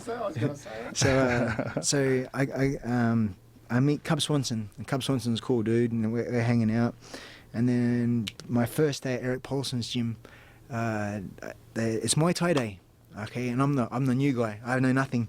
No one knows who I am. And then so Eric Paulson's like, okay, Muay Thai guys, put your gear on, guys. Okay, so Josh Barnett, you spar this way. He points to me, and so we start, and I'm moving around, okay, inside kick, jab, and then Josh throws something, I'm like, out, and then I'm in, boom, boom, boom, and I'm gone again. He throws a kick, woo, air. And then, cause he's a big dude. He's a big dude. So big I'm dude. in and out, fearing for my life, just tapping away. And then we do 2 rounds. After 2 rounds, he takes his glove off and he throws it across the room. He takes his shin pad off, throws it across the room. He packs his bag, he storms out. And then they're going to Tokyo the next day to fight on the New Year's Eve Pride tournament. I don't forget who it was against. And then about a week passes, Josh loses his fight. I get a phone call from Eric Paulson about 3 or 4 days later once I get back. And I said, hey, this is Eric, how you going? I just want to let you know that we blame you on Josh's loss because he was fine right up until he sparred you, and then some kid that he'd never seen before owned him in the sparring and took away all his confidence. So when he got to Japan, he was a mess. And No way. This is a true story. I kid you not. Well, first of all, how ridiculous are they to take a guy like you where they don't, I was just that new guy in the gym. It's like, oh yeah, you spar him. Oh, okay. That's ridiculous. Why would they do that? That's one of the problems with high-level MMA as opposed to like high-level boxing. Could you imagine Floyd Mayweather preparing for a fight, not knowing the training partner? Training partner goes in. It turns out to be some fucking unbeatable world champion. Boxes him up and fucks him up right before a big fight. Yeah. It never would happen. An 80 kilo kid versus a 130 kilo guy. And then he's fighting on Pride, which he shouldn't. Yeah, it didn't make sense to me. But I found it quite amusing though. It is kind of amusing, but I mean, I can see it from Josh's point of view too. He had no idea. No idea. I mean, imagine you're expecting just some average guy in the gym that's smaller than you, and then you just run into some multiple-time world Muay Thai champion who just happened to be in town. I think, the day before might have been Jiu-Jitsu day. So the day before, there was my first ever, this is not the day I broke my finger, but it's like... So you were there getting strangled? So I went in, I think, Cubs guard, and then Eric's like, okay, go. Go where? He goes, try and do something to him. I don't know what to do. And then I'm getting tapped every 30 seconds. And the next day is Muay Thai day, and all of a sudden I put my cape on, I take my shirt off, I got a big S on my chest. I turned into Superman, and I light up Josh Barnett, and then all of a sudden, he's very cranky. Yeah, I would imagine. That's one of the things that a lot of fighters who are really good at one style have a huge issue with, is learning. Like a lot of wrestlers, they never really developed the ability to strike because they would start sparring and they would get fucked up and they'd be like, I hate this. I just want to take these guys down. That's what I do. Or a lot of jiu-jitsu guys, they didn't want to learn how to kickbox. Or a lot of strikers, they just didn't want to learn jiu-jitsu. It's just, like you were saying, you're a world champion, and then you would go in there and you wouldn't know what to do and you didn't like it. It wasn't mine. And then the whole thing, for me personally as well, was in between another gentleman's legs. It's okay, push your hips in. It's like, I don't know, I can't push my hips in. Go get some. It's only one way. I don't know. You gotta fuck your way to victory. Yeah, I know. It gets weird. Well, also, dude, sweat in your mouth sometimes. Sometimes people are mounting you. And the what is it? Sweat's The dripping in your mouth, 69, the in 69 your eyes. position Yeah, thing. that's rough. North-south, it's North called. south. Yeah. Yeah. I can't remember. My brother was telling me one of the camps he went to with one of our boys. The guy had dip in his mouth. While he was training? Wow, I'm not saying his name. Jesus Kevin Christ. Rounderman. Was it American Muay Thai or American wrestling camp? Was it wrestlers? I think it was Kevin Rounderman or someone. I'm not sure it was. But Randleman had dip in his I don't know. mouth? No, One of those I don't guys. know. Okay. But yeah, they had dip in, and they were just like doing a little private lesson with them. And the dip was just going all over. Oh, Jesus fucking Christ. That's so disgusting. I don't know who it was. Yeah, well, that's the thing about MMA as opposed to, like we said, like boxing. Like, their camps are incredibly organized, and they bring in people to mimic a very specific opponent. Yes. They would never have a situation where they just have a class, and a world-class fighter is just taking a class with a bunch of strangers. Yes. That still exists in MMA, you know, and some people think it's a good thing. You know, some people think it's cute. Yeah. But I just think, you know, what you were saying before about George preparing for Johnny Hendricks, very specific style, and this is the things that will work best against this very specific stance and style. I mean, I think that's the future. I think when you're dealing with the highest level athletes in combat sports, in MMA, you're going to have these really meticulously designed training camps. Yeah, yeah. Well, for me, I watch the road to UFCs, and they're coming up, and they spend so much time hitting the tire with the hammer, and they got the ropes on this, and they're doing all the sprints with the parachute, but they can't throw a straight jab. Yeah. So all those hours spending getting fit when you could have spent in the gym just perfecting that style. And then I go back to Thailand, and the Thais don't lift weights. All they do is hit pads, run, kick back, just like cavemen. And it's been for 2,000 years, but they're so, everything's so perfect, and their bodies are ripped up. And I think to myself, I'd rather look like a Thai, fully ripped and fit, than a half bodybuilder trying to pretend I'm a rock and roll wrestler with the. Well, there's a lot of fighters that believe that there's like sort of a point of diminishing returns when it comes to strength and conditioning. But there's a balance that has to be achieved. Yeah. Like, when you're dealing with grappling, and you're dealing with takedowns and the ability to explode and shoot a double leg takedown, it's like, I think there's a certain amount of strength and conditioning is necessary. Yep. I think it's different though with striking. I think with striking, efficiency of movement, you know, also your body becomes accustomed to those techniques. So you have, with more efficiency of movement, you use less energy. Yes. And you don't get exhausted. Whereas you're seeing a lot of these guys that are in great shape, great strength and conditioning programs. They're fit, they're physically strong, they have a lot of muscle, but they don't have a lot of physical efficiency in their movements when it comes to striking, and they're emphasizing strength. You see them fucking everything is like wide punches. It doesn't look as fluid. Yeah. Whereas if you're watching like Yats and Cly or like you or like Buakaw, you're seeing like a really relaxed, like the execution is very relaxed. Yes. Yeah. Yeah, and the excess muscle mass that it makes you more tired as well. Whereas you'd rather be like a lean greyhound.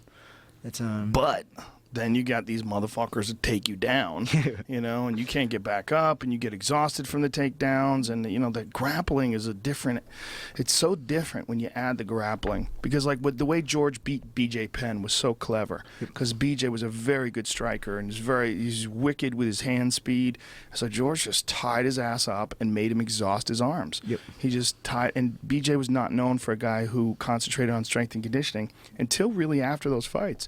After the fight with George, this is when he got it.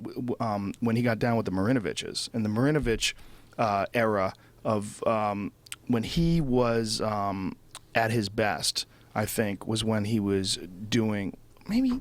Why did I think he fought George after that? I might be wrong. The best BJ Penn though was BJ Penn, who went through that Mark Marinovich strength and conditioning program, because it was just this unbelievably brutal. They would show it on the countdown shows. You just see all the shit that he was doing, and he was talking about he couldn't even hold his kid at night. He was so sore and exhausted. His body was just broken down. But Mark Marinovich put him in like this insane. He was famous as like a strength and conditioning guy because his son was like his prodigy, and his son kind of went crazy because he disciplined him so hard. He was so like into training him, but his son was like a football prodigy from his dad's strength and conditioning programs, and he instilled this program on BJ Penn that he just was fucking unbelievable. Yep. But what happened out of it was you got this BJ who didn't get tired. Yep. And BJ Penn had so much skill. He had so much talent and so much heart and determination, but all of a sudden he has this never-ending gas tank, which you never saw from BJ Penn before. So in MMA, man, it's like sometimes it's necessary and sometimes it's like trying to find that balance, though, of how much skill training and how much strength and conditioning. Because all the skill training in the world, if you get exhausted because you're wrestling with a guy who's just shooting on you and taking you down all the time, it's just... Yeah, that I can understand. It's almost like MMA has too much going on. Yeah. It looks like that on the road to UFC shows. It looks like they're training here, then they're jumping in a car for 4 hours and doing something over there, then they're back over here for 2 hours swimming in a pool. Yeah. Yeah, it's crazy. It's almost like there's too much going on in a fight too. But that's also what makes it so crazy. It's like to be the best at that. You know, you be the best at that. But one of the things you're seeing is the guys that are the best, they're good at certain things. You know, like you don't see Anderson Silva shooting double leg takedowns, mounting guys, spinning for arm bars. I mean, he's caught a few submissions in his day, but usually catches him after he fucks somebody up, like Dan Henderson. He fucked him up and then he got his back and choked him. Or like Chael Sonnen, where Chael Sonnen just fucked up and he laid in his guard and he caught him with a triangle. But what you're used to seeing him do is kickboxing guys. Yes. You know? Yeah. It's like Rumble Johnson is a perfect example. He's one of the top contenders at 205. You're not going to see him guillotine anybody. He's not triangling anybody. He's stepping forward and blasting people with punches and kicks. I mean, that's what he does. And it's almost like to be like the very best is really hard to be good at everything. Yep. You know, there's only a few guys that are dangerous everywhere. Yep. Like Anthony Pettis is so weird because he's dangerous everywhere. He's dangerous standing up, and then you catch him on his back, and he's fucking catching you in an armbar. It's weird. It's like he's one of the few guys who's just dangerous everywhere. Cerrone's dangerous everywhere. Dangerous off his back, which is one of the reasons why he's so willing to kick. Yep. Not worried about getting taken down. Yep. You know, his triangle, his armbar, all his guard game's vicious. Yep. That fight with Miles Jury. It was unbelievable. Oh, dude, the end when he's throwing those kicks to his legs. But the first 30 seconds when he went to take, when Miles went to take him down, and he turned it into a shoulder lock. Yeah. I was like, whoa, that's pretty high level right there. He's no joke. Yeah, he can do everything. I think he's only got a brown belt in jiu-jitsu. I think like on paper or whatever. But the way I see him move, I mean, it's black belt level. Yep. He's very razor sharp on the ground.